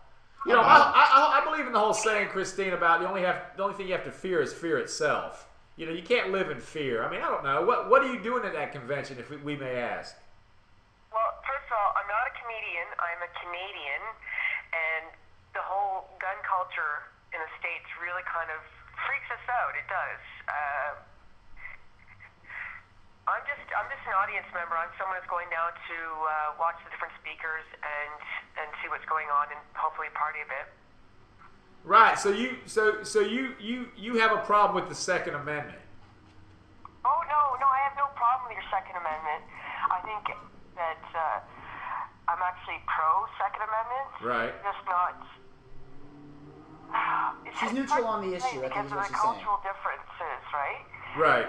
Here we don't want to insult anyone, but there's this sense that there's a worship of the gun. Right. Where are you, in Canada? Yeah. Canada. Okay. Great. So yeah, I mean, we all agree that the U.S. does have a problem with loving their guns. I will agree with that. I mean, violence all the way right here. Violence is definitely more so tolerated in our movies before nudity is, or sex for that matter. Yeah. Which there is a problem with that. I'll agree. Of course, I don't think you should ever be able to take someone's guns away from them. I think the Second Amendment needs to stand. I think most people, every now and then you see a crazy person on the news, but for the most part, most people that carry guns, they're mostly doing it to protect themselves, not necessarily to start a riot. So I think that I think you'll be perfectly fine if you do see a gun. Just don't do anything that would make them have to pull it out. Some people with the unregistered firearms that cause the problem. Right. The ones that are registered. Yeah, the ones that are like, it was in Texas. Everybody has a gun. And also, Christine, I mean, what makes you think atheists are bad people? Let me bring that up. I don't think we're bad people, but I know a lot of other people are weary of us and think that because we don't have a belief in God, right, we're evil, and that's just not true. I think that we're actually very good people, and statistically, we actually commit less crimes. We have fewer divorces. Oh, I agree. I'm an atheist as well, and I guess you are too, since you're saying we. No, I'm an atheist as well. I just didn't know if you were coming across like I'm going to this convention where there's atheists and gun owners, and I thought maybe you were putting together that, all hell's going to break loose because there's people that don't believe in life and a higher power, and they love their guns. And I just thought maybe you were thinking, this is going to be a big massacre or something. But I don't think you have anything to worry about. I'm afraid the opposite. I'm afraid that there's going to be people from, not the Westboro Baptist Church per se, right? People like that like to come to these conventions and protest, especially because we're in Texas. Right. That like everybody has a gun. I know no one that has a gun. I have no friends that have guns. It's very different culturally here. Right. Yeah, they probably put them on their keychain if they could. I'm pretty sure there'll be somebody there. They'll have people there to keep the peace. I think you're fine, but it's a great call. It's a great conversation, really. And where is this taking place, this convention? Austin, Texas. Austin, Texas, yeah. No, I mean, I've been to Texas. I've never been to Austin. I don't think you have anything to worry about. I just think always be kind of on the lookout, and with anything, when you go anywhere, I think you should always just be aware in general. A lot of times. Hyper-vigilant. Yeah, exactly. And I mean, I don't think you have anything to worry about. Go out and have a good time. Wish you luck. Hope you have a good time. Yeah. Thanks, guys. Thanks for taking my call. You guys have a great show. You too. Thank you very much. Thanks for your support. Saibuki says, LOL, you can't live in fear. Coming from Americans whose country needs guns to protect themselves from animals, people, and the government, that sounds like fear. No, Saibuki, you're wrong. You're misunderstanding. The right to have the gun does not mean you're fearful of anything. It just means you're prepared. What the hell are you thinking about protecting yourself? I go out every day. Irvin. I go out every day. I'm not thinking, somebody's going to kill me. Well, here's the thing you gotta understand is that this woman is from. Hang it up. Is that the woman is from Canada, Right. She just so she has no idea. And- so all Right. she hears is stories from the guns, States. right. She doesn't know. And she hears Texas is a big bad outlaw Yeah, state. she hears we have gun problems, and at Texas everybody has a gun. So she Right. already has a preconceived notion in her head. Right. What we just did was reassure her that look, It's we're not not that. all gun crazy walking around like Yosemite Sam. Right. Yeah. And also, but Urban and Saibuki, I don't agree with that. It doesn't mean you're fearful. I'm a gun owner. I'm not scared per se. I just want to be prepared. It's like when you prepare for a natural disaster, guys. Right? You might have a lot of jugs of water in your basement. You might have a lot of food and supply put away in case tornadoes come through or whatever happens. You have to be prepared. It doesn't mean you're fearful. It just means you're prepared. Well, you learn that in the Boy Scouts. He said, but if you're thinking about these things will happen, then you must be fearful of something. It's not fear, though. You're using the wrong word, Saibuki. It's preparation. Okay, use it for this example, Saibuki. Anything you like and you learn and you read and study, do you read or study that because you're fearful of something, or do you do it because you want to prepare yourself for something? I mean, compare it like that. You want to be prepared. You seem like a pretty smart guy, Saibuki. You seem like you got a lot of knowledge about a lot of different things. You learn that from learning, right? From preparing yourself, from reading, from studying. It's the same thing with guns. It's the same thing with preparing your house in case disasters hit. Mm-hmm. You have, here in the States, Saibuki, you might too, I have like a fire escape plan for my family. It's called preparing. It doesn't mean I'm afraid that the house is going to catch on fire. It just means that, whoa, if the fire hits this house, I know my kids know what to do because we prepared. Exactly. I said, Elizabeth, you come this way. Max, you come this way. This is the way we leave this house. It's called preparation. It's not fear. All right, yes. read some of the chat. City Bum was saying it's like putting on a seatbelt, not expecting to crash, but just taking a precaution. Exactly. And Saibuki said study and keeping guns are not in the same boat. No, but it is as far as preparation goes. Yeah, it's all about making yourself prepared for what you're gonna do. I mean, that's right. Exactly. It's like those are the people. The ones that actually do all this stuff, like getting water, getting stuff, preparing for tornadoes or hurricanes, or carrying a gun to themselves, they're the ones that make it home. Right. They're the ones that That's when the hurricane hits or the tornado hits, they're the ones that get to walk out the front door, and the ones that aren't prepared, they're the ones sitting in the Superdome. That's right. They're the ones camping out in the Superdome. That's right. Like everybody was laughing at the guys, the people in like Katrina that were like, "I'm not gonna leave." You know why they're not leaving? Because they're prepared for this hurricane. The ones that weren't prepared got on the bus. Phone calls coming in. Let's get it. Okay. Answer with your on the morning roast. Let's go with it. Hello, you're on the morning roast. Speaker. Hey, good morning, guys. Morning. Good morning. Hey, it's Donnie. What's up, Donnie Curry? Glad you called, buddy. What you got? Basically, for me, I don't own a firearm, and that's because of the state of Nevada. But the truth of the matter is to think that because people own guns, that all people are crazy with guns is really. I guess the best thing is that they're in fear because of the minority that causes all these crazy crimes. That everybody that owns a firearm is crazy. I mean, what gets me is like Piers Morgan, how he constantly tells people that because Britain's got a small violent crime rate with guns, they don't ever talk about the high violent crime rate in other fields of violent crimes. Right. People aren't afraid to go to Europe, even though they've got riots with handheld weapons. Right. And I guarantee this. I'm sorry that most people that like Christine thinks that if they're going to go there for a convention, that if there's protesters out there, because there's tons of protesters that use guns. I've never heard that. Right. I guess it's more, you have to look at the big picture instead of the tiny little picture that's being propaganda. Right. Not propaganda, but overemphasized in the media. Yeah, media blitz. You've got a handful of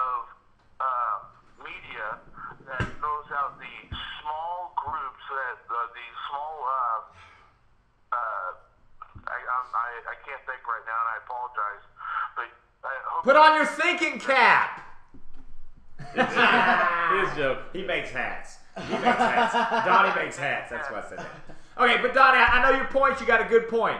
And you're right. The media does not help the situation. At all. Outside countries read this stuff and they think that America is just the wild, wild west. Well, Sabuki's saying that. He says, I have tried to explain to you about that crime stat, Donnie, but you refuse to accept it. Sabuki's challenging you on the chat board, Donnie Curry. Check it out and reply to him. But I kind of agree with you. But in a way, I agree with you, Donnie. Yeah. You're right. Usually the protester doesn't come and show up with a bunch of guns. Yeah. You're right. They usually don't. They show up with markers and poster board. Yeah, exactly. We know that for a fact. Yeah. Mm-hmm.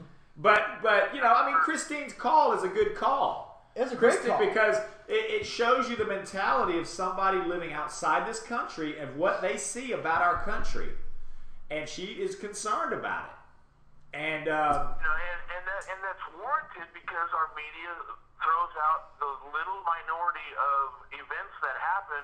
They don't ever talk about the responsible gun owners that have saved lives in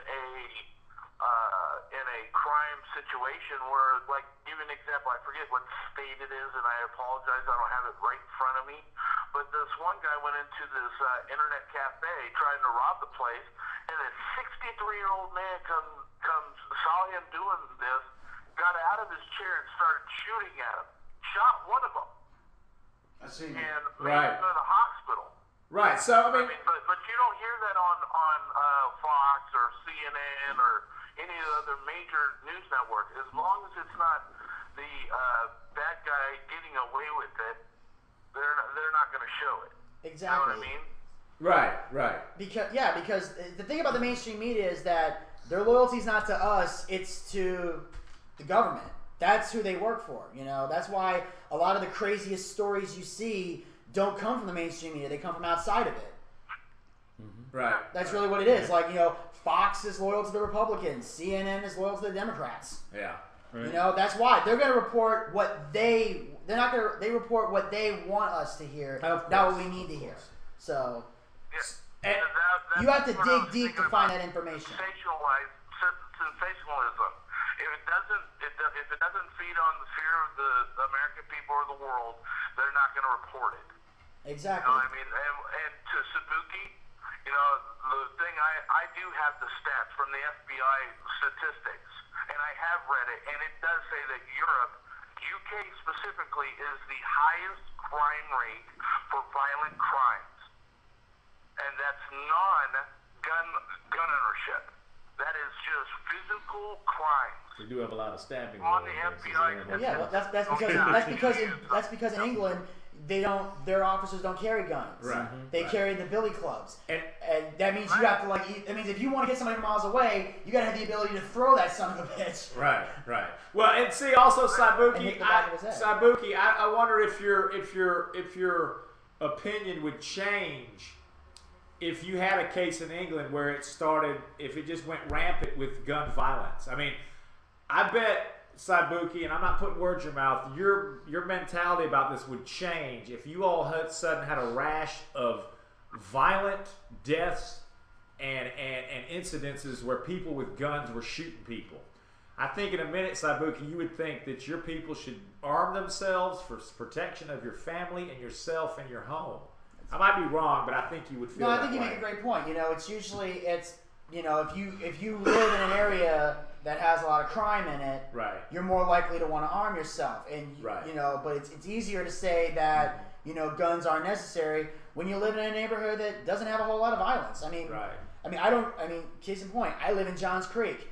We've had maybe 2-3 shootings in the last couple of years. Like we don't see crime every day. Where's that a suburb of? Johns Creek. Where's that? Right around the Duluth area. Okay. Johns Creek recently became its own city. Okay. So. Hey guys, before I leave, I want to make one more statement to the group and to Sabuki.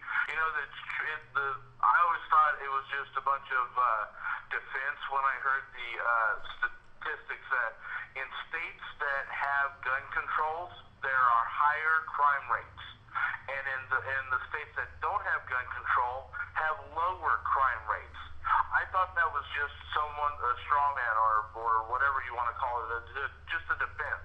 I looked it up and I found the statistics. It is a fact that more states that have non-control of the guns like they want to make, they have lower crime rates because then the criminals know that they cannot get away with the crimes. Right. Like they can in controlled states. Right. And I'll just watch you guys offline. Talk to you later. Good. Thanks, Donnie Curry. Thanks for calling, Thanks buddy. for Good points. Yeah, see, Sabuki, so, I mean, I don't know. You're entitled to your own thing about it, but I just really think that, and I think, unfortunately, it's going to eventually happen there in England, Sabuki. I mean, it's happened, I'm sure, in the past. There's history of it, but I'm sure it's gonna explode in your country too. You're going to probably end up having some school shootings that happen on a regular basis there. You're probably going to have some people shooting up malls and theaters and whatever else. I think it's a matter of time. But good conversation. It's 9:49, 48 seconds in the a.m. This is the Morning Roast.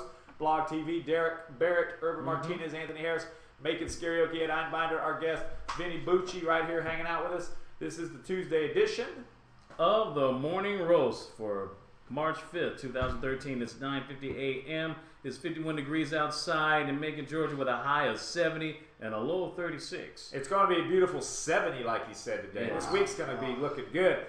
Today, again, let you guys know out there if you want to join us, 6 o'clock today, City Council meeting. First Tuesday, third Tuesday of every month. They have the meetings open to the public. You can sign up and talk about whatever for 5 minutes. We're going there, to do our Sammy Davis Jr. Junebug Justice thing. Get up there. Some of us are going to speak. We will ask you all to join us if you believe in our cause. We'll be there about 5:45 today. That's downtown at City Hall across from Rosa Parks Square.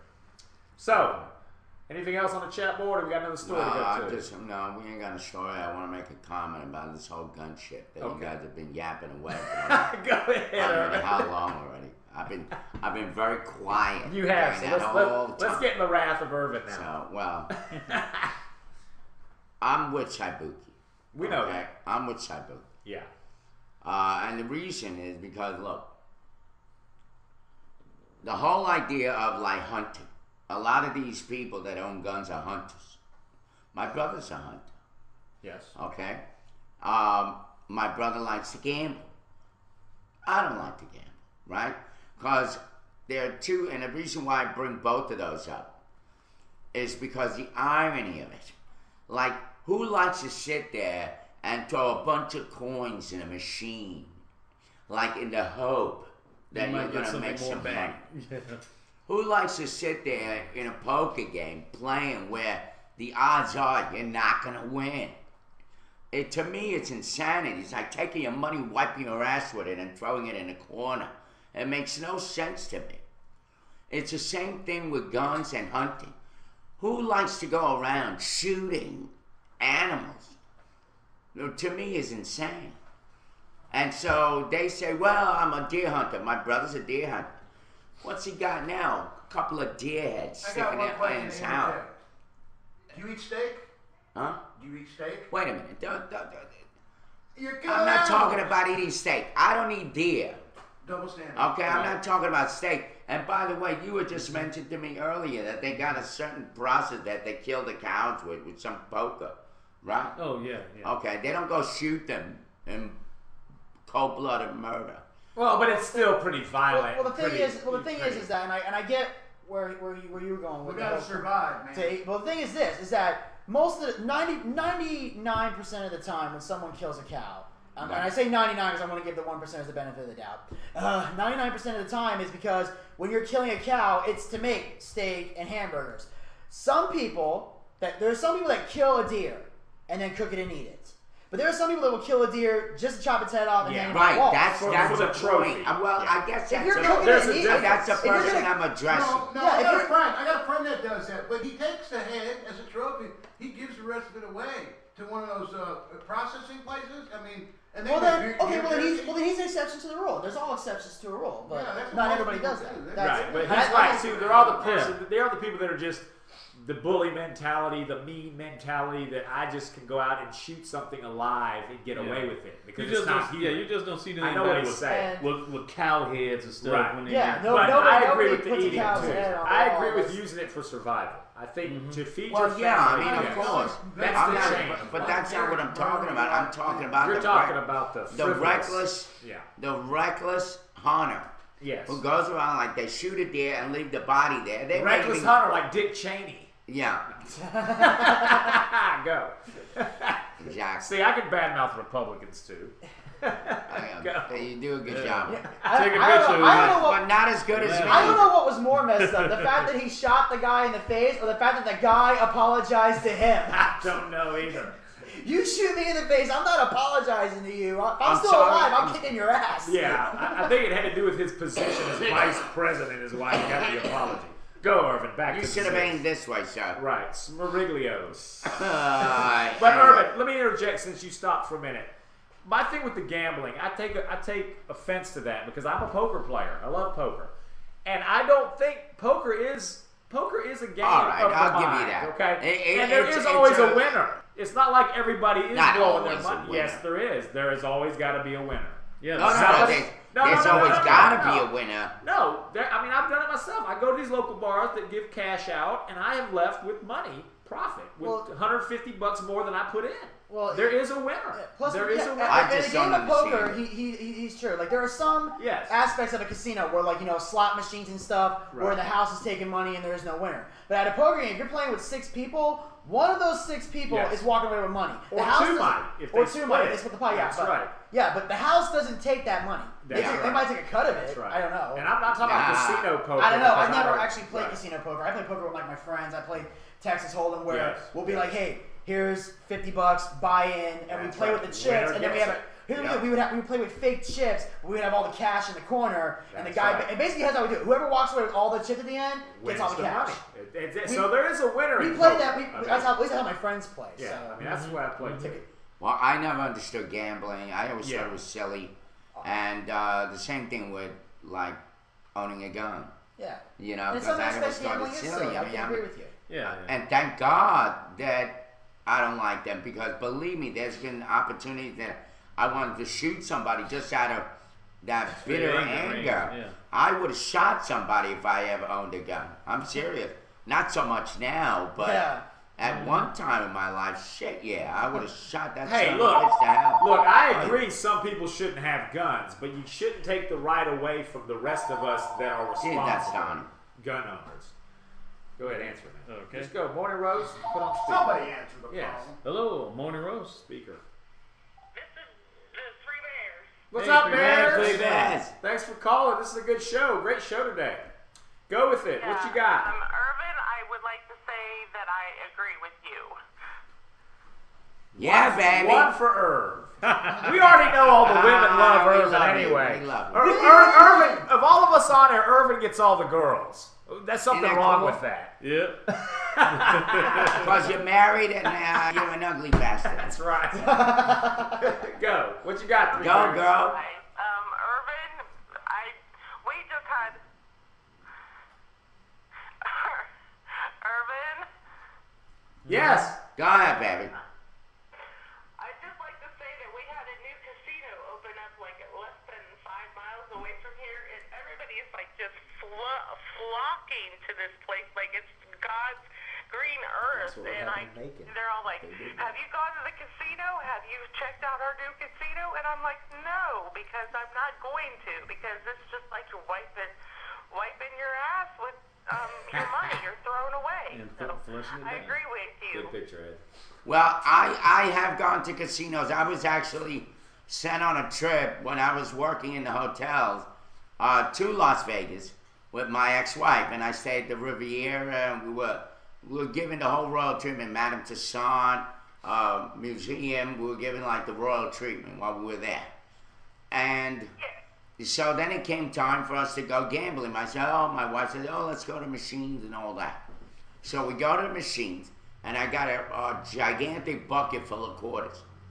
By the time I was like 1/3 in, all my hands were filthy. And I'm sitting there like feeling like an absolute stupid ass, putting these coins in like, what is this? What am I supposed to get out of this? So I'm sitting there like throwing my money away, like putting it in there and doing this, and like, this is absolutely... And you never won any. Did you ever get I never won. Oh, by the way, it gets worse than that. But I'm sitting there going, like, putting the coins in. And I look at my wife from across the room. She looks at me. And we both got it. We said, this is stupid. Yeah. Oh, God. And so we stopped. But you know, the common bit here is you are not being a responsible gambler, and there are not responsible gun owners. That's simple as that. You finally realize to be responsible. Let me finish this story before you make comment on a story that I'm halfway done. Okay? Shut the hell up. So oh God. So I'm sitting there going, holy shit, this is insane. No, I'm serious. This is insane. I can't believe I'm doing this shit. So I tell my wife, I'm done. I'm not doing this no more. I'm just throwing my money. Let me go get a drink. And so I went and just got a drink. Responsible alcoholic. Exactly. I had a drink. No, I'm just kidding. My father You is owe- a gun hunter, and I've grew up with guns in my house when I was little. And I can't hear anything. Deer. Okay. Would get deer, and he would keep the heads, but we would always eat the meat because that's one thing that he taught us. You never kill something unless you're going to eat it. So that's responsible gun ownership. There. Yeah. Exactly. Yeah, she basically said she went in Irvin can't hear in his left ear, as you know, through Bears, so he didn't hear all that. So low I know, but we're trying to get the audience to hear her okay, too. go ahead. So, but basically, she, in a nutshell, said that that's responsible gun ownership. In the case of like her knowing somebody that's a hunter, is it your husband, Three Bears? No, it's my dad that hunts, and he owns guns, and we always were raised that you Right. eat what you kill. You don't like just go out there just to go get a trophy. Exactly. Just put it on your wall. Exactly. Right. And I support that 100% because he knows the right way to hunt. So Right. that's the right way to do it. Yeah. Well, look, not Bean. Look, Three Bears. Anything else before we go to break? Nope, just look for my package. I addressed it as morning roast. So I don't know if that's having a problem getting there or not, but I did send it, and I'm getting kind of frustrated because I've been checking on it, and I called the post office yesterday, and I got a busy signal, so I'm going to keep trying. Well, as long as the address was right, it should be fine, even if you did address it morning roast, because usually that's just like in care of, morning roast, care of, and then the address. It should still come here. It'll be here, sweetie. Right. Thanks a lot for sending it. We love you. Appreciate you. All right, talk to you later, guys. Bye, sweetheart. Thank you very much. Yeah, Bean, before we go to break, you ready for break in? Bean, I agree with you, sweetie. Gambling, sex, guns, whatever. Just let people do what they want as long as they're responsible and moderate. She's tired of talking about the whole thing. But it's 10:01, and we're going to take our last break. We are here on the Morning Roast Blog TV, Macon, Georgia, 8 to 11 a.m. every Monday through Friday. We're here with Vinny Bucci from the Regular Guys. From Rock 100.5 radio in Atlanta. Yeah, that's it. And we'll come back with the last hour. Promo. It's 52 degrees outside of Macon, Georgia with a high of 70 and a low of 36. We'll be right back. All right, I'm going in with a little short video here. Okay. Wonderful. Short video from Ed. And then some music.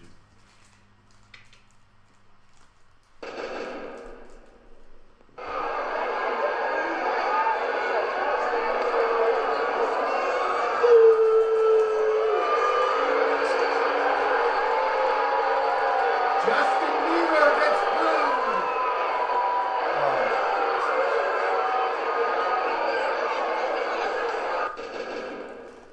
Da-da-da.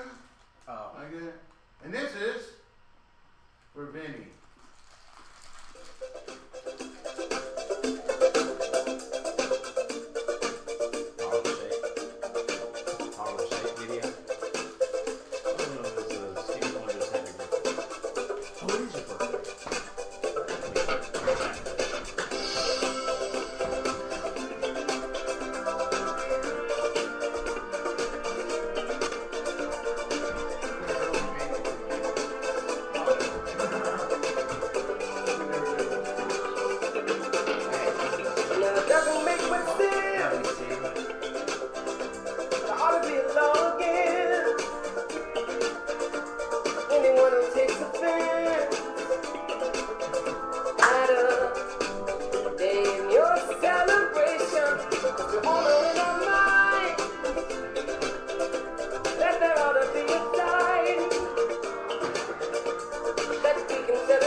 love and unity to all of God's children.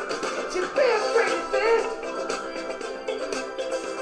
in the home they should be spent and for remembrance of those who lived and died for the oneness of all people. So let us all begin. We know there's nothing win. Let our go hold it in. Say it loud as you can. Happy birthday to you. Happy birthday to you. Happy birthday. Happy birthday. Happy birthday to you. Happy birthday. Happy birthday. Happy birthday to you. Happy birthday. Happy birthday to you. Happy birthday to you. Happy birthday.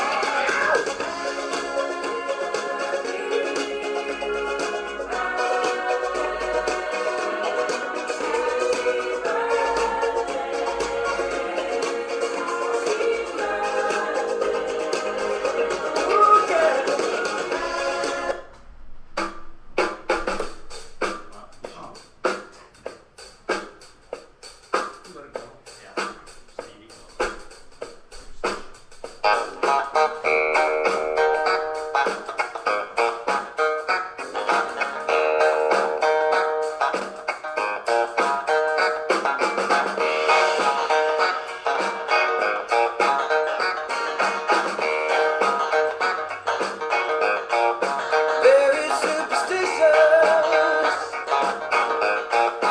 writings on the wall. Very superstitious letters about to fall. 13-month-old baby from the looking glass. 7 years of bad luck with the names on your past. When you believe in things that you don't understand and you suffer, superstition ain't the way.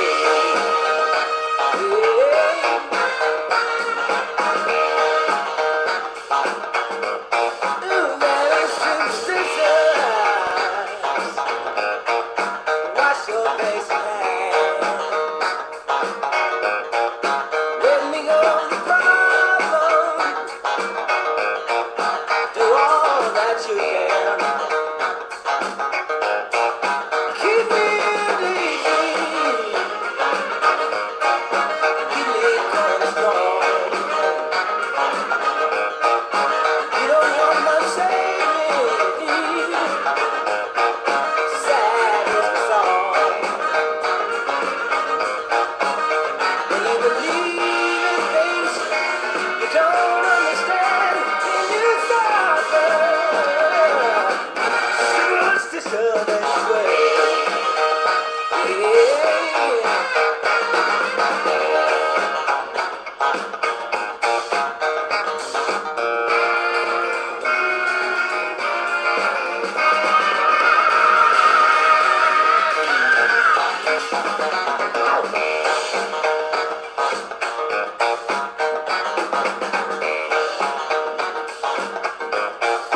Very superstitious. Nothing more to say. Very superstitious. The devil's on his way. 13-month-old baby with the looking glass.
Fellas, 2 down and 1 to go here on the third and final hour of the morning roast, live from the Nut House in adjacent Macon, Georgia.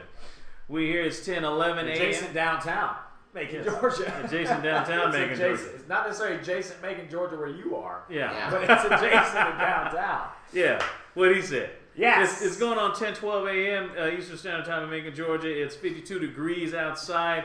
Partly cloudy with a high of 70 and a low of 36 degrees. Right, and we're sitting here. We just realized, we realized this last break, but Ed remembered. It was Vinny's birthday yesterday. Yes. Happy birthday, Vinny. Happy birthday Thank to you. you. How old are you? I'm 26. 26. All right, yes. Young Happy whippersnapper. birthday. Yeah. He is now the. I'm usually the baby of the bunch here, Vinny. You're now the baby of the bunch. Well, I'm 25 years older than you. Ain't that funny? That's scary. City Bob, how are you doing? How old are you? 26. 26. Wow. 26. Beautiful. Yes. Well, speaking of already- Jersey, aren't we Gabriel- supposed to sing happy birthday? Isn't that what we Well, do? that's Well, what we gave him Stevie Wonder's version. Stevie Wonder's version. Go ahead, Happy you guys, birthday. go ahead. The whole break. Ready? Let's do it. Let's go. Here we go. Happy birthday to you. Happy birthday to you. Happy birthday, dear Bucci. Happy birthday to you. Thank you. Yay. Thank you. You guys are the only ones that actually sang happy birthday to me within the last 24 hours. That Urban is right. Urban is right. That is a staple on this show. If If we someone's had known, birthday, we we would've we followed. sing. Yeah, we Yeah, if sing. we had known, we would have What do had you like drink? I mean, we give them the worst What do you rendition, drink? but What do hey, you What? drink? What do you drink? Oh, what do I drink? Phone call. phone You call. drink this early? No, I'm usually a soda guy, but Okay. What Yeah, is Morning soda roast. for you? Four Loko soda. Put him on the Oh, speaker. all right. It's Derek Shapiro, everybody. Derek Shapiro. Derek. Go ahead, buddy. What you got? I have a book to Vinny. All right, Vinny's here. Speak. Okay, you should get laid for your birthday. What'd he say? Something for your birthday. Go. You should get laid for your birthday. Oh, you should get laid for your birthday. Well, I did, Derek. So Oh, It was we got yesterday. Anita. We got to up with Anita. I You did. gave him up. yeah. He did already. I already. Derek. You don't look at Vinny. You don't look a day over 45. Day over 45. Derek, you're on now. You didn't answer us. Well, you did answer us before. I guess maybe Vinny answered about your movie. Is that really the idea behind the movie? Is the movie more so just like a 90-minute infomercial for a bunch of things? No. It's all like ads in there, but it's placed into the movie. So, like in the beginning, I guess is where the most ads were, but it's spaced out. You know, it's not all into it. You know, you're not gonna get bored with all ads. You know, Right, It right. highlights other artists. You know, like other Right. musicians too. And that's why I put a lot of the musicians in there. Right. And one of my got a video. Mrs. Queen Felicia, who Vinny knows, she We got have the a video barbershop coming. in there. There's a long Right, barbershop video. sequence scene, which is Oh, 5 yeah. minutes. And I had to put them in there because they're in Mississippi, so we get Mississippi followers too. So I have Georgia, Mississippi, Boston, Rhode Island, all in the film. Right. That's why I get a lot of people, and a lot of artists were so great in Rhode Island, Boston, and Atlanta. And I do have a concert scene in the other movie, More Out of Life, which I did with Vinny the other day too. Right. All right, good deal. We're going to finish watching the movie, of course. We're going to show segments of it each I got a show. quick video I want to play real quick. All right. Anything else, Derek, before we go? I just want to say, you guys look great. Vinny, you look great. Anthony Harris looks great. Derek Farrell looks great. And Urban, you look great. And Macon Karaoke, you probably look great too on the right-hand side. But Hey. Thanks, Derek Shapiro. We really do appreciate everything we do. Yeah, thanks, We Derek. give you a hard time. Thanks just a lot. just kind of have fun with you sometimes, but we love it. And also, we appreciate your efforts in putting us out there too. So thanks a lot. Christine from Canada turned me down. So Yeah, looks all good. Yeah. You brought it up, Derek. What is this, man? Are you using our show as a pickup spot? What is this? That's a horny Jew. He's talking about Christine turned him down now. He goes from gamer girl to Christine. I mean, who's next? Three Bears? Bean 52? Rosalind? I mean, what's No, up? he's asking Boots whether he got laid. The question is whether you got laid. Yeah. Have you gotten laid lately? What's that, Derek? I plead the fifth on that He one. pleads the fifth on that, which means he hasn't.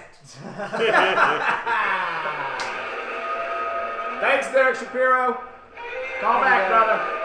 Okay. It's Oh, all right. my Godzilla. All right, bye. Hang the phone, please. Oh, okay. Okay, so there's Derek Shapiro. We The appreciate Caped the call. Crusader steps in and Here's the helps video. fight crime Ed's in got the one. UK. A man dressed as Batman turns a wanted man into police, and security camera photos taken last month in the town of Bradford show a slightly less athletic Dark Knight bringing in the suspect. The alleged suspect, though, was subsequently charged with handling stolen goods and fraud. A police spokesman said the identity of the man behind the mask, however, remains unknown. Where did that happen? Where did that happen, Ed? I forgot. That's funny. Okay. Look at it. I love- Batman. What's I Yorkshire love the police? political correctness from the news lady. A non-athletic Batman. Translation: Batman the fat ass. Yeah. That's a fat That is translation. right. Batman is a fat ass. That is Let's right. say a Oh, it's a fat ass Batman. It's like oh yeah, he was a pleasantly plump Batman Yeah. came into the. So that was in the UK. Yes. Yeah, the UK. Was that the UK? Sabuki, was that you? Yeah. People see the video. It's like, why is the Penguin stopping another villain? That's right. The Penguin. That's right. But no, I gotta say that is a guy dressed as Batman. Here's my question. Did he actually have like? I tried to get a look at the picture. Like I noticed he had a Batman costume. He Yeah. belt.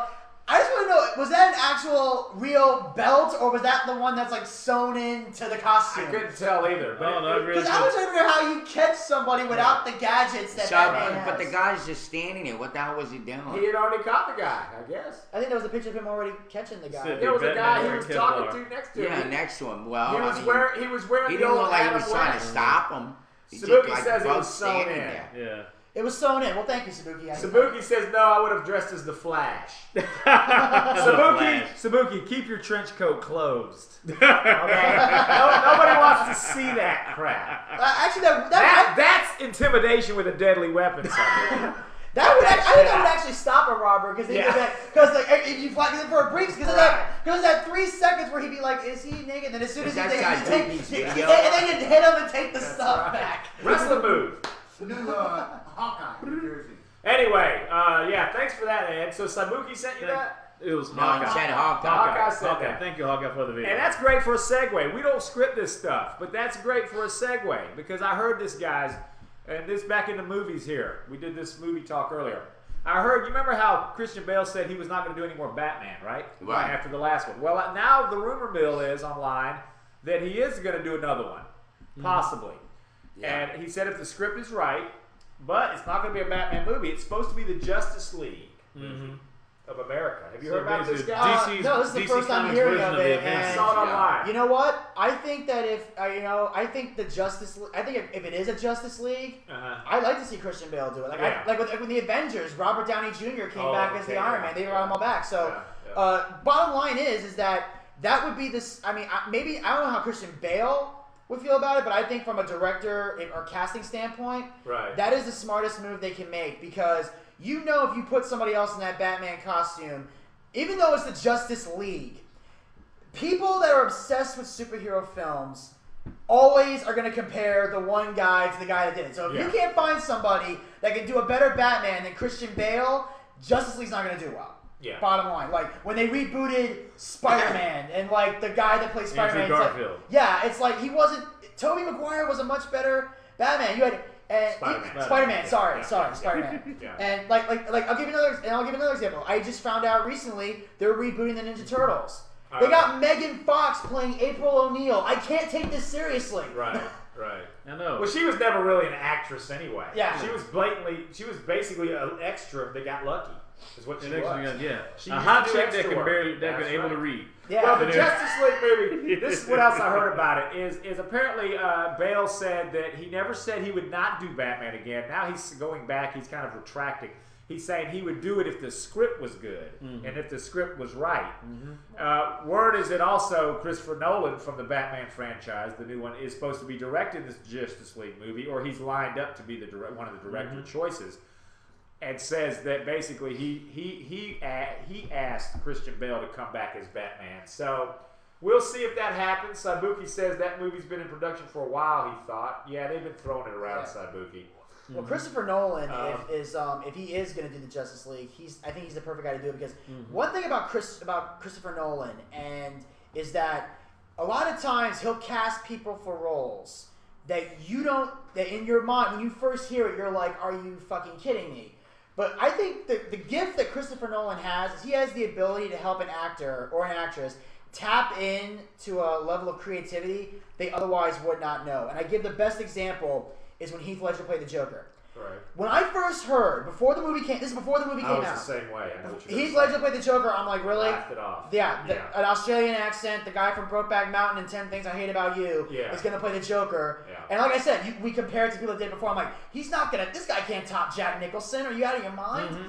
Then I saw The Dark Knight, and I was like, "Oh shit!" That was like the performance of the decade. Oh yeah, it was great. It's weird because after he won more awards. Ironically, he won more awards as the Joker than any other role, and it sucked because he wasn't allowed to celebrate any other. Right. Like, when Anne Hathaway was cast as Catwoman, I had that same argument. But I didn't care for her still. You liked her? I thought the third one was a very weak movie. Well, I compared. Well, what I did was I in this particular one, I compared her acting to other movies I've seen Anne Hathaway in. Right. And 90% of her movies have been comedies. She's done maybe one or two dramas. So I didn't think drama was a strong thing for her. I'm not just a great actor. I just didn't think that was a genre she could do well in or an action secret. Anne Hathaway, I wouldn't imagine a girl that could kick someone's ass. Now I'm convinced. She's Donnie Curry. Good. I mean, check his facts. Mm-hmm. All right, he says, like me, some are better than others. I thought Michael Keaton was one of the better Batman. He was good. He was good. Okay, hold on. He's got a lot of shit to say here. No, Donnie Curry, no. Yeah, Donnie Curry. Only because he is not so dark, which the Batman started out. He was not known as a dark comic. Well, of course. They need to remake the Abbott and Costello. That's the morning roast. Yeah. But now, you're right. I mean, of course, the Bob Kane, the original... Well, yeah, the dark part came later. The Odd Couple, it could be me and you as the stars. The dark part came with Frank Miller. When Frank Miller did the Dark Knight graphic novel, that was where the dark version of Batman kind of stemmed from. You're right. Before that, it was kind of like the comic was kind of like the '60s Adam West TV show. Okay. That's kind of what it started out as. And when Michael Keaton was the Batman, it's like when he played Batman, he looked more dark and menacing than the guy he was facing. Because guys like the Joker, or the Penguin, or Catwoman, they were they were definitely demented and great villains, but they were also very comical and out of control. Mm-hmm. Like Danny DeVito as the Penguin had more funny moments than Michael Keaton, and Jack Nicholson had more funny moments. And Batman would just stand there like, "Are you fucking kidding me?" and then just hit it. He wouldn't even talk as Batman until the end of the movie. Towards the end is when Batman would talk. Right. All of Michael Keaton's acting came from Bruce Wayne. That's when he did more comedy. When he was Batman, he would just stand there, like some guy would punch him, and then he would just stand there, or he'd be walking and some guy would jump out and he'd just go boom and hit him one time, and that would be his funny moment. Right. Mm-hmm. And then it wasn't until Tim Burton and Michael Keaton bailed on it because what happened was they were both coming in to do Batman Forever. They were gonna do it. Yeah. But they the producers decided they wanted to go in a more kid-friendly direction, which is why Batman Forever was more light. And Batman and Robin, the horrific Arnold Schwarzenegger one was just terrible.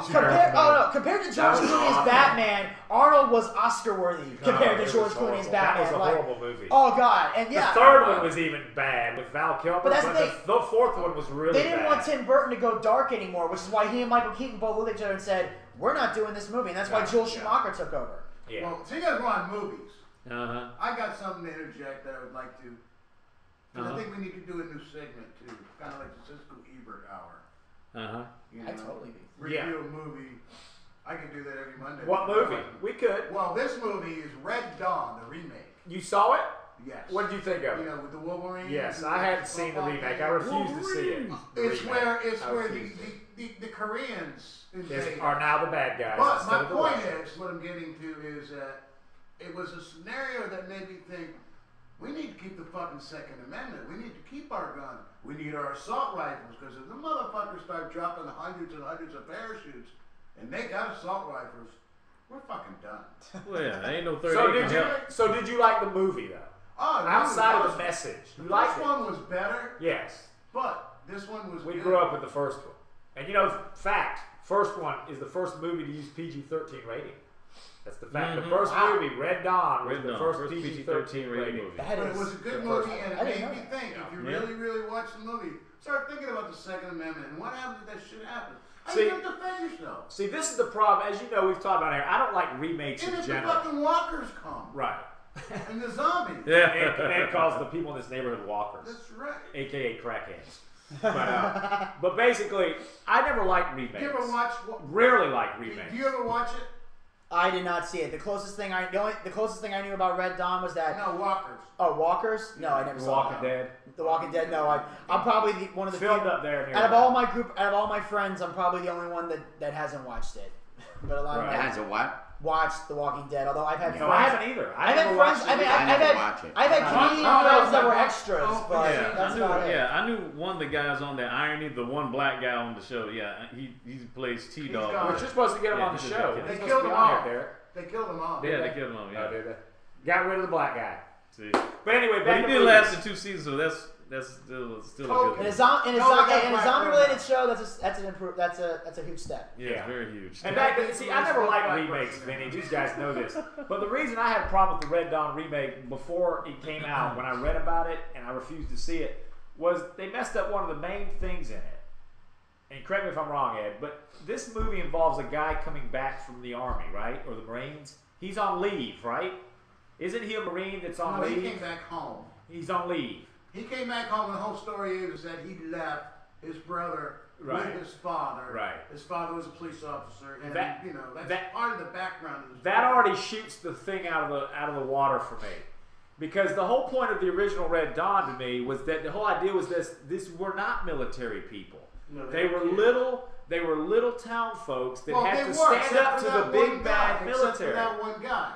Which he one? was the guy with the Marine guy. He was the guy. Yes, that but I don't like survival that. experience. I don't like that because what happens then is you turn it into something different because you now have a guy who's fighting a military with his own military training.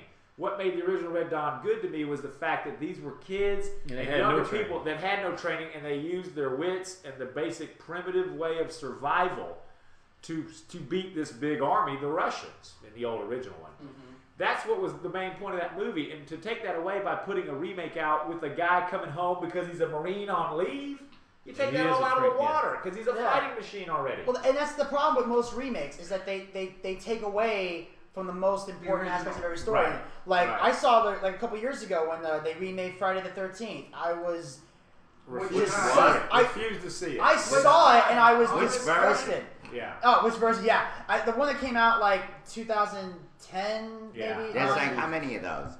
There was only one. This is a sequel to remake. Yeah. They completely remade the first one. Right. And except the only difference is that it was a remake. It was called Friday the 13th, just the first one, but there was no Jason's mom. I think it was like they showed Jason's mom killing a bunch of people, and then now here's our remake, and flashed right to their remake. And the only complaint that I had, the biggest complaint I had about it was that, first of all, they took out Jason's music. Like, you know, like in the original, when Jason, you always knew, like, whenever there'd be like people in the camp, again, they go, you would hear that and you know, okay, now it's about to get. It was just sick, yeah, because then like, oh, we're gonna be camping in the woods, we're gonna have sex in a tent, they're having sex in a tent, and you're like, oh shit, it's about to happen. They took that out, and second of all, they made Jason was when Jason would kill his victims, 3 or 4 of the victims he killed in broad daylight. With the sun still out. Like there was a guy like driving a speedboat. Next thing you know, there's an arrow shooting out of his neck. I'm like, Jason doesn't shoot bow and arrows, you fucking and the sun is out and they're like, you haven't realized Jason's been watching the Hunger Games. Apparently. That's what it is now. Apparently before he died at Camp Crystal Lake, he was an expert at archery. Oh yes. Morning Roast phone line is hot today. Thank you, official gamer girl, for the phone. Go! You're on the air. Morning Roast.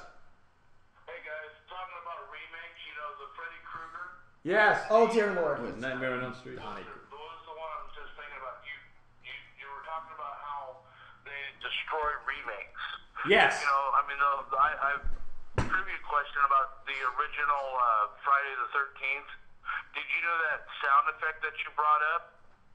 Do you know that was the first subliminal message in a horror flick? And what was it saying? I've heard this before, but I can't remember what the word is that they're saying. What is it? Pop. What? Jiffy Pop. Jiffy Pop? Yep, the original. I've seen this in a documentary. It goes jiff, jiff, jiff, jiff, pop, pop, pop, pop. Oh my God, I never knew that. I did hear before it was some word that was actually being said. I just couldn't remember what it was. Cool. But see, the Freddy Krueger, you know, what really makes me sick is that they don't have any imagination anymore. Right. They have to take movies. I know they've remade movies in the past, like taking a Pelham 1, 2, 3 remake. You know, the remake. I mean, it goes on and on. They call him it goes on and on. The Italian Job, that's a remake. The original with Michael Caine is brilliant. Donnie Curry. Mechanic's a remake. You know, I mean, I've lost interest in Hollywood anymore because they don't have any imagination anymore. Right. Do you guys know that even though it's very much altered and changed, basically Mr. and Mrs. Smith with Angelina Jolie and Brad Pitt, that's basically a remake of an Alfred Hitchcock film. There was an old Alfred Hitchcock film called Mr. and Mrs. Smith, but Hitchcock's was basically a romantic comedy about a couple that are having marital issues. Well, what they did in that version is they revamped it, they made it modern, and they turned the couple into assassins. But the actual idea in the title is a remake of a Hitchcock movie, Mr. and Mrs. Smith. Look it up. And believe me, I mean, I can't stand the idea of remakes. There's a couple of exceptions with it, but I have a rule with remakes, guys. Donnie, I'll let you get back. My rule with this with remakes, I'm fine with remakes if A, the same director does it, like Hitchcock did it with Man Who Knew Too Much. Alfred Hitchcock remade The Man Who Knew Too Much twice. He did it twice. He did it the first time in the 30s. He wasn't happy with it. He redid it in the 50s with Jimmy Stewart. I'm fine with the same director remaking a movie, and I'm fine with a remake if it's based on a classic book. If you're remaking a movie that's based already on a novel that everybody knows, you know, Last of the Mohicans, Treasure Island, things like that, I'm fine with, because you're taking an already existing piece of art and you're putting your twist to it. Other than that, stay away from remakes. I don't want you remaking a movie that somebody else already did better and it was an original idea by that person. I don't want you to try to correct it or make it better when you can't make it better. I.e. Psycho. Why the hell? Alfred Hitchcock's Psycho, probably my favorite movie, definitely my top 5 favorite movies of all time. What pissed me off is Gus Van Sant remaking Psycho. Not only did he remake a movie that didn't need to be remade, he stole Hitchcock's storyboards and shot-for-shot layout. He reshot that movie like Hitchcock shot it completely. Basically directed by numbers. And I refuse to see that movie because A, it doesn't need to be remade, and also because Hitchcock nailed it the first time. Plain and simple. Go. There's one point that I'd like to make is that, you know, I have kind of a little grain of hope with the movie industry. And just real quick, Dudio, Oz is not a remake. It's about the wizard. I just threw that in because of the... Yeah, we know that. Yeah, it's actually a prequel. It's to how the wizard gets to Oz before Dorothy got there. Right. Now, the inkling of hope is, you know, like for example, when it was supposed to be considered, everybody looked at it as a remake of the Planet of the Apes. It's not. And see, what's really impressed me. Which one? I have the box set. Which one? Box set. To my Rise of the Planet of the Apes. Well, that's what I'm getting at. The box set is the original Planet of the Apes, and the ones that are now, the current ones, yes, the apes and I'm in on this. They are nothing alike, but what they do is that they're bringing bits and pieces of the original movie and putting it in to correlate with the new movies, like the name of the ape Caesar. That was in Caesar. the original movie. All right, come on. Yeah, but This is Donnie, not- Let's move on from this let's shit. go with this, Donnie. But I Let's disagree. keep going. No, but I disagree with this, Donnie. I think it is a remake because I'm a big Planet of the Apes fan too. That was my first love before Star Wars came out. My first love in movies as a 6, 7-year-old boy was the first original Planet of the Apes movies. And Conquest of the Planet of the Apes, which is what Rise of the Planet of the Apes is based on, it pretty much is a remake. Granted, they threw in some extra stuff with the whole Alzheimer's thing with John Lithgow. I understand that. But it's basically the story of how the apes took over the world, how the slave became the master. You're right. It's got Caesar. Caesar's also in Conquest. Derek's hitting on me. Is he? But basically, I disagree. I think Derek's hitting on me. He's saying, "How are you?" And then he says, "Are you female?" You're sending your messages Donnie, to me, Donnie. I'll let you close up the last word. I just kind of don't agree. I think it's a revamp in a way, but I do think Rise is a remake of Conquest. Planet of the Apes with Planet of the Apes by Tim Burton with Mark Wahlberg. That's a remake as well. But again, keep in mind, guys, even though it's a poorly done remake, Planet of the Apes is actually based on a book. It's originally a novel by Pierre Boulle. So Planet of the Apes falls in the category of making a movie from an existing novel. That's a book. It wasn't a story made for script just for the masses as a movie. Got it. Anything happening with you? We got a little bit of time left. I want to Donnie, we got to let you go, man. Thank you, Donnie. Goodbye. We got to hang up right on here what you want to say. Okay, go back to you, Vinny. Yeah, we got wordsmith still to do. We got our quote, our eat your words to do. It's 10:38. We appreciate it, guys. Gamer Girl, I forgot. Gamer Girl wanted to ask you, what part of Jersey are you from? I'm from Freehold, New Jersey, the city of Freehold. I grew up I lived in a Freehold township for a couple of years. Then I moved to Howell, New Jersey, and I stayed there for a while. So I've been back and forth between those two cities. Cool. Okay. I'm sorry, guys. If you don't like movie talk, we're gonna sometimes talk it's just movie that on you here. keep going on and well, on. I know and because on. Donnie loves It's like movies. the whole I fucking know, show is about you and Donnie bullshitting about remakes. Okay. I mean, come on, let's keep this flow going. Yeah, we got a guest. Right, but Bring him in but on he this loves movies. conversation. He loves Bring movies. this guy hasn't said shit all day. Well, but Derek's got a pipe in his own. You know that. Derek will sit here and be quiet if he does. But speaking of sorry remakes and waste of money and stuff. Here's a story that I got from New York Post about EBT people using EBT cards at AutoZone and other places, and even places like X-rated sex shops and liquor stores. Says tell them where you're getting this from. This from the New York Post by Kate Bricolette. Says they're story coming up, guys. They're on the dole and watching the poll. Says and their words. Welfare recipients took out cash at bars, liquor stores, X-rated video shops, hookah parlors, and even strip clubs. They wanted hookers and hookers. Yes, in more ways than one. Where they presumably spent their taxpayer money on lap dances rather than diapers. A post investigation found a database of 200 million electronic benefit transfer records, or EBT records, from January 2011 to July 2012, obtained by the Post through a Freedom of Information request, show that welfare recipients used their EBT cards to make dozens of cash withdrawals at the ATMs at Hank's Saloon in Brooklyn, the Blue Door Video Porn Shop in the East Village, the Anchor of Sleek Soho Lounge, the Patriot Saloon in Tribeca, and Drinks Galore, a liquor distributor in the Bronx. All New York. Yes. All right. Look at that. Anything else to throw in? You can jump down here. Right there. Yeah, it says one EBT machine is stationed inside Club 11, an infamous Hoyts Point jiggle joint known as much for its violent history, as well as girls in pink thongs. Now, excuse me for my ignorance here. Maybe it explains it. How are they able to get the money for that? I thought those cards can only be used, for food. Yeah, that's what it's I thought. Well, they're not talking about food stamp. They are. The EBT cards. Yeah, EBT cards. How are they getting it in cash? I'll tell you how they do the gimmick, because I did it myself. Urban just let it out. Okay. I don't have food stamp anymore, so I don't even. But you did it before. But when I was up in Lilburn, what you do is you go in and you tell the store owner, I want a pack of cigarettes. Right. And he'll charge you like $10 for the cigarettes. Then he'll charge you way more for them than their double. cost. Yeah. And I used to get cash. And then he would give you cash out of the till? No, most of the time it was like, take 20 out for gas and give me a pack of cigarettes.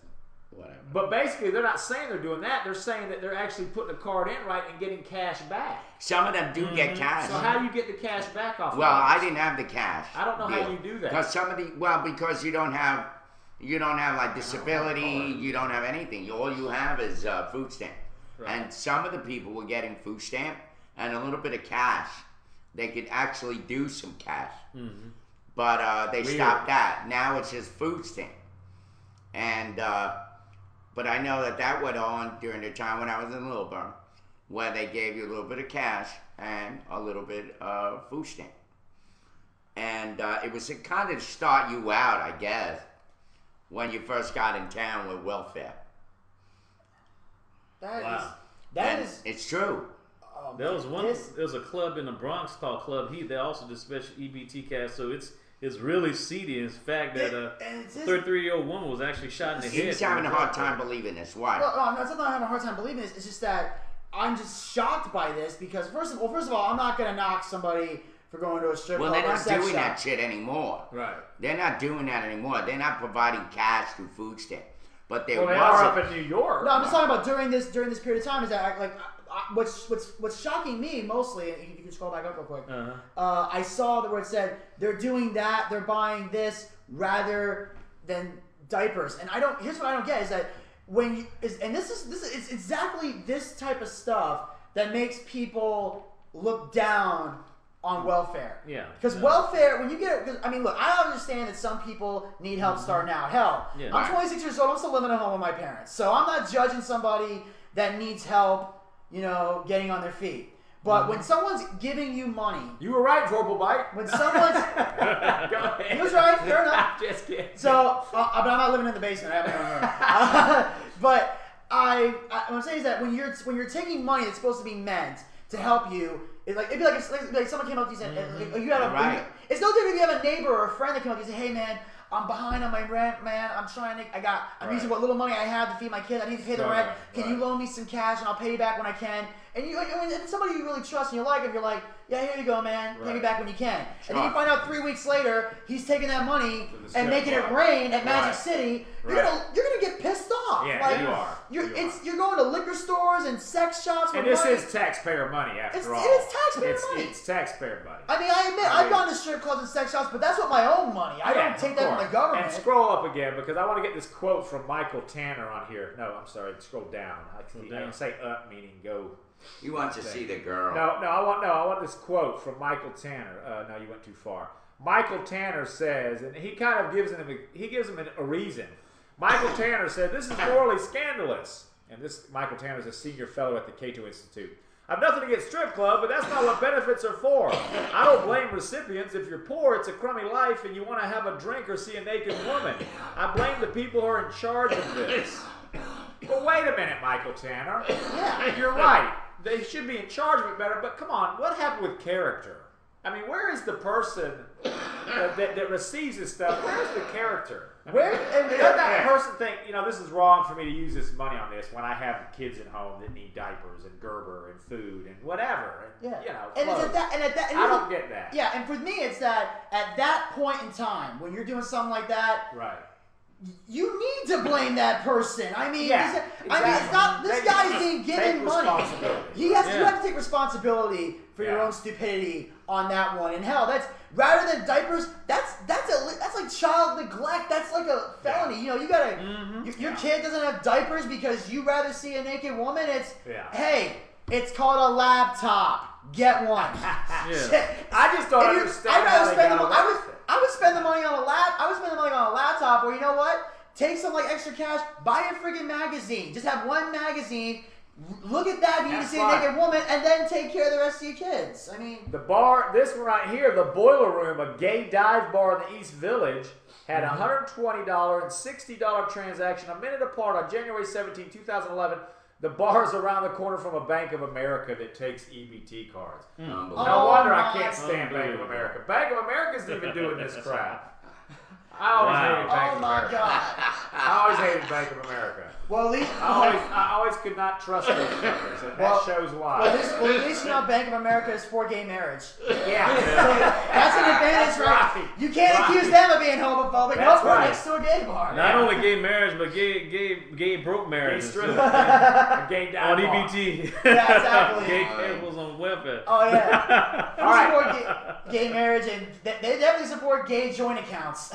All right. We'll tax the shit out of that. Vinny Bucci. we're doing that in wordsmith, no? We'll have Vinny read our wordsmith Okay. when it's time. Vinny Bucci, we have 2 segments on this show. Okay. One's called Wordsmith, and Saibuki, our buddy, sent us these books a while back. This is our book we use. What we do is we randomly pick a page out of here. They Let me randomly get some pick a water. page, Go ahead. and basically someone picks a word, and we learn the origin of a word. Okay. Of any word that comes up. The other segment, the official Gamer Girl gave us the actual title. The idea was mine. The title comes from a Gamer Girl. It's called Eat Your Words. We get it out of these old issues of Civilization magazine, which is the magazine of Library of Congress. Since our show is all about freedom of speech and people having opinions about art of any sort, whether you like it or not, there's a segment in here in which it has famous people bad-mouthing some other piece of art by someone pretty well known. So this is our Eat the Words. I'll do this. Eat Your Words segment.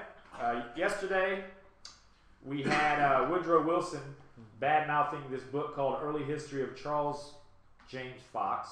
Today we're going to do this one. Here it is. Eat Your Words. Aldous Huxley.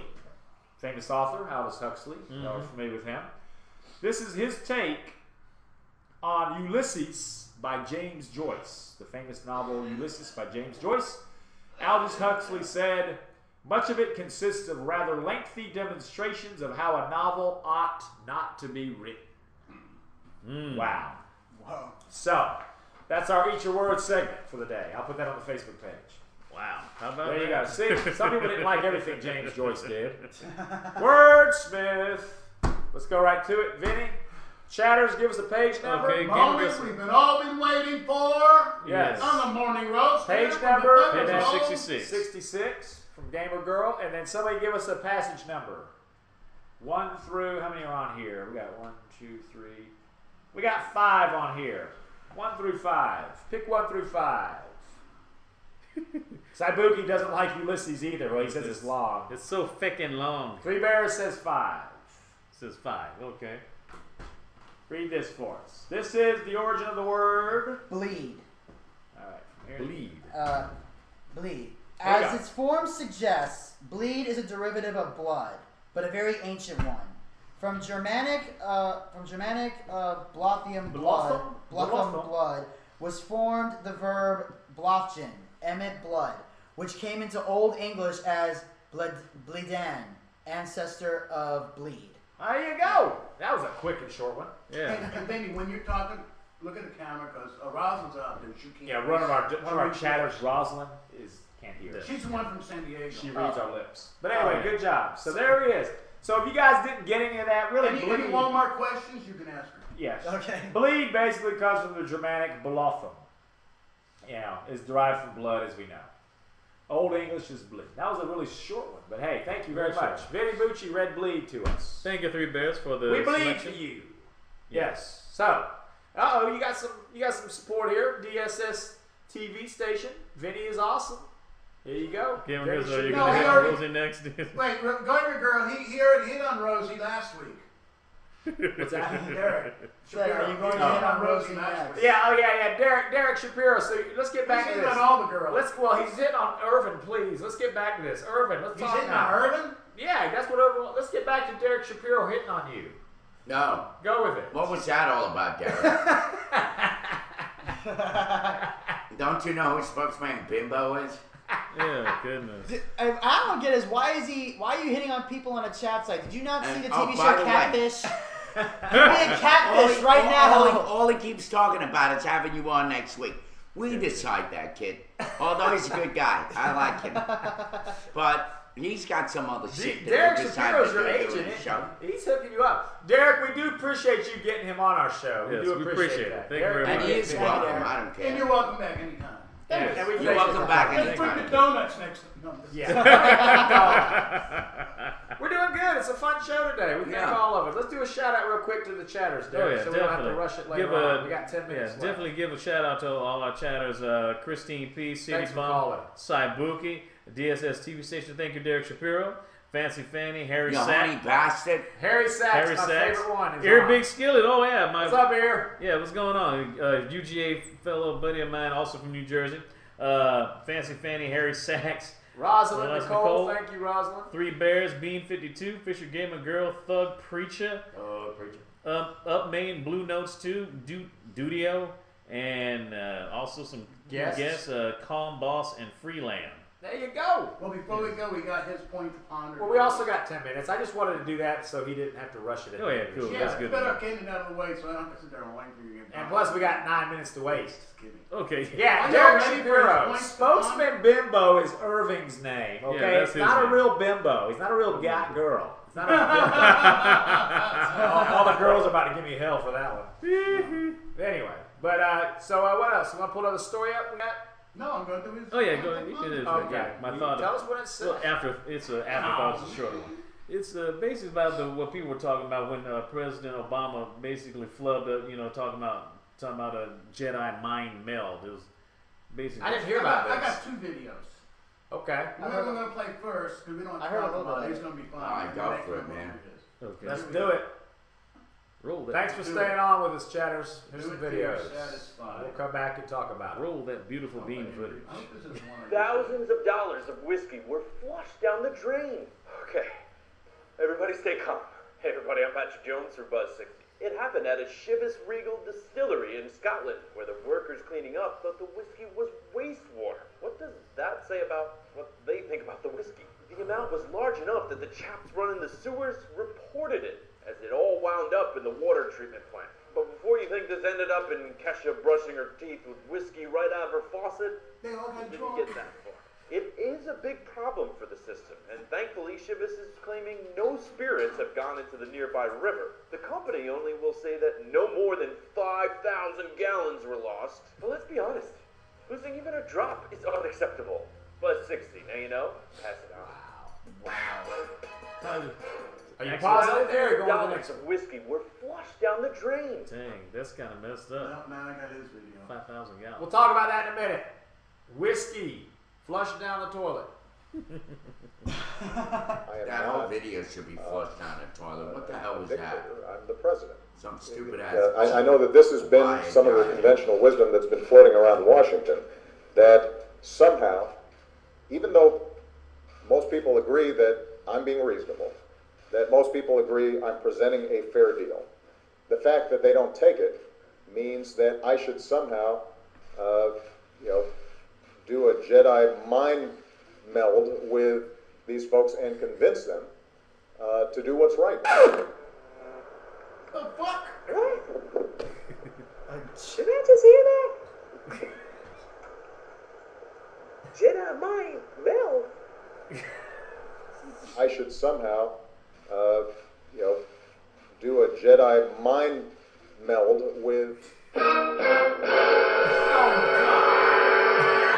I'm loving it. If I was Captain Kirk, you know what I'd be saying to you? President Obama, are you out of your fucking mind? You got it mixed up. This is good. Mr. President, you got it mixed up. It's Jedi mind trick. Jedi mind trick. Vulcan mind meld. See, I'm glad you just did this. That's great. After you got reelected, because if you would have done this during the campaign, you would have lost that. We'd be talking about President Romney right now. I'm just saying. Please don't do that again. You're lucky you've just been reelected. Because this, Mr. President, you do not mix Star Trek with Star Wars. It's not good. It's not good at all. It's not good at all. You don't do that. Definitely don't do this in private, especially at DragonCon or something like that. Just letting you know. But it's in the air now. It's viral now. I'm just saying. But trying to compare Star Trek to Star Wars. No, it's not good. It's not good, Mr. President. It's featured again. This doesn't work. No. Whew. Oh well.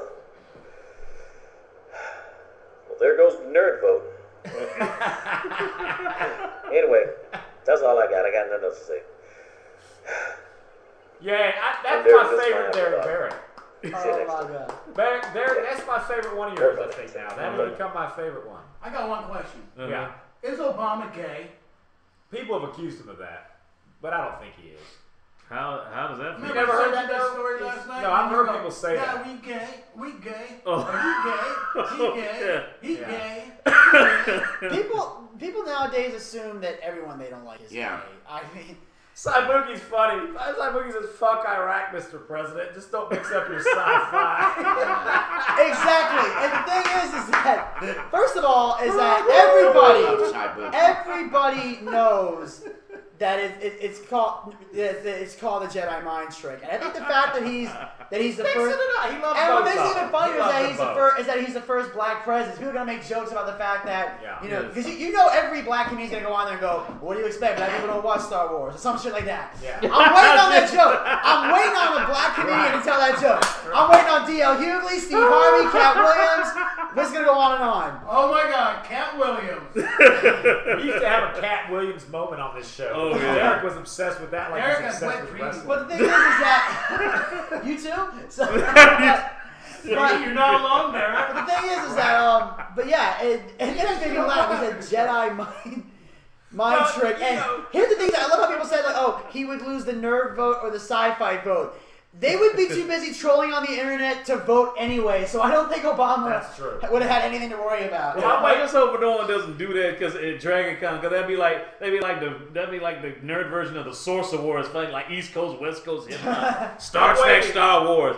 Both Star Trek and Star Wars. I'm in the hottest. I'm gonna call it now before someone does it. I'm waiting for it. I'm waiting, and Ed can make this. I'm waiting for the Mimi, right? Those things called those little damn things.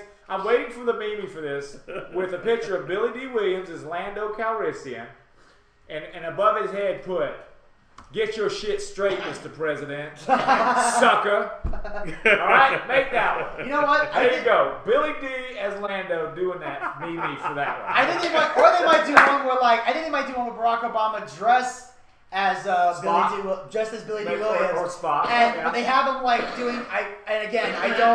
I don't watch Star Trek, so I don't know the exact hand. Like I know the Jedi mind trick is this when you put your hand up and you go like. These are not the choices. But I don't know the hand symbol for the mind meld, but whatever it is. I don't know if he has that. Does he have a not really. I mean, I just remember you got on the pants. You be like, they might be doing like they might be doing, or yeah, you know what? They might do that. It's a mind meld where they do this thing together. Was kind of like basically like. Yeah, well, they might have Obama doing that, but dressed as like Obi-Wan Kenobi. Yeah. And then Cybuki took to that joke, Vinny. Cybuki says that's the funniest thing Vinny said all day. You gotta laugh out of Cybuki. There you go. Yay! Cybuki over in England has finally laughed at a Vinnyism.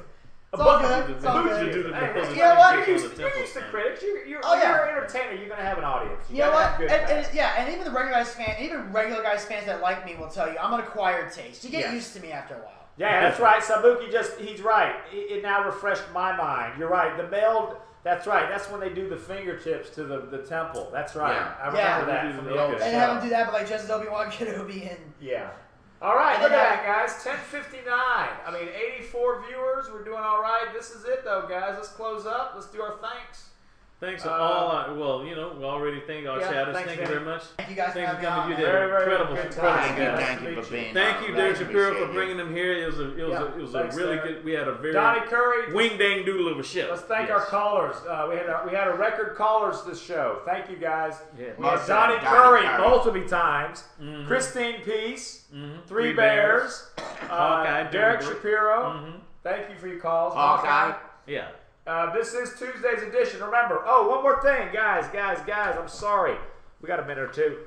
In the area, if you're local, we got tickets to give away on the show. I got a bunch of tickets they're giving away from Mercer. This is for the ASUN tournament. Coming up tomorrow. It's the women's game at 6 p.m. and the men's game at 8:30. Mercer versus Lipscomb at 8:30. It's at Hawkins Arena at the UC. Anybody wants to go, we're giving away free tickets. Just hit us up on Facebook. Hit Irvin or Ed or Derek on their Facebook pages going, I want tickets. Where can I pick them up? But you got to get them. It's for tomorrow's game. Yes. Got 6 of them right here.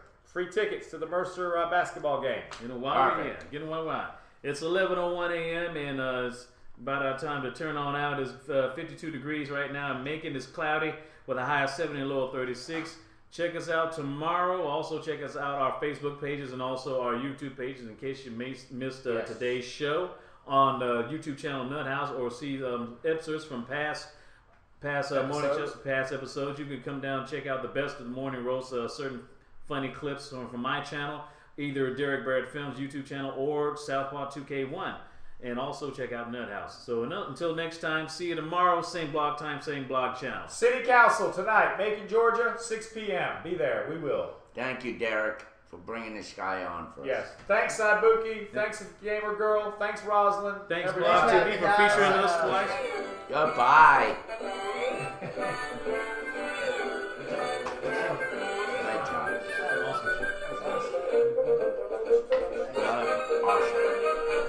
Good job, man. I got a new hard drive. How big is it going to be?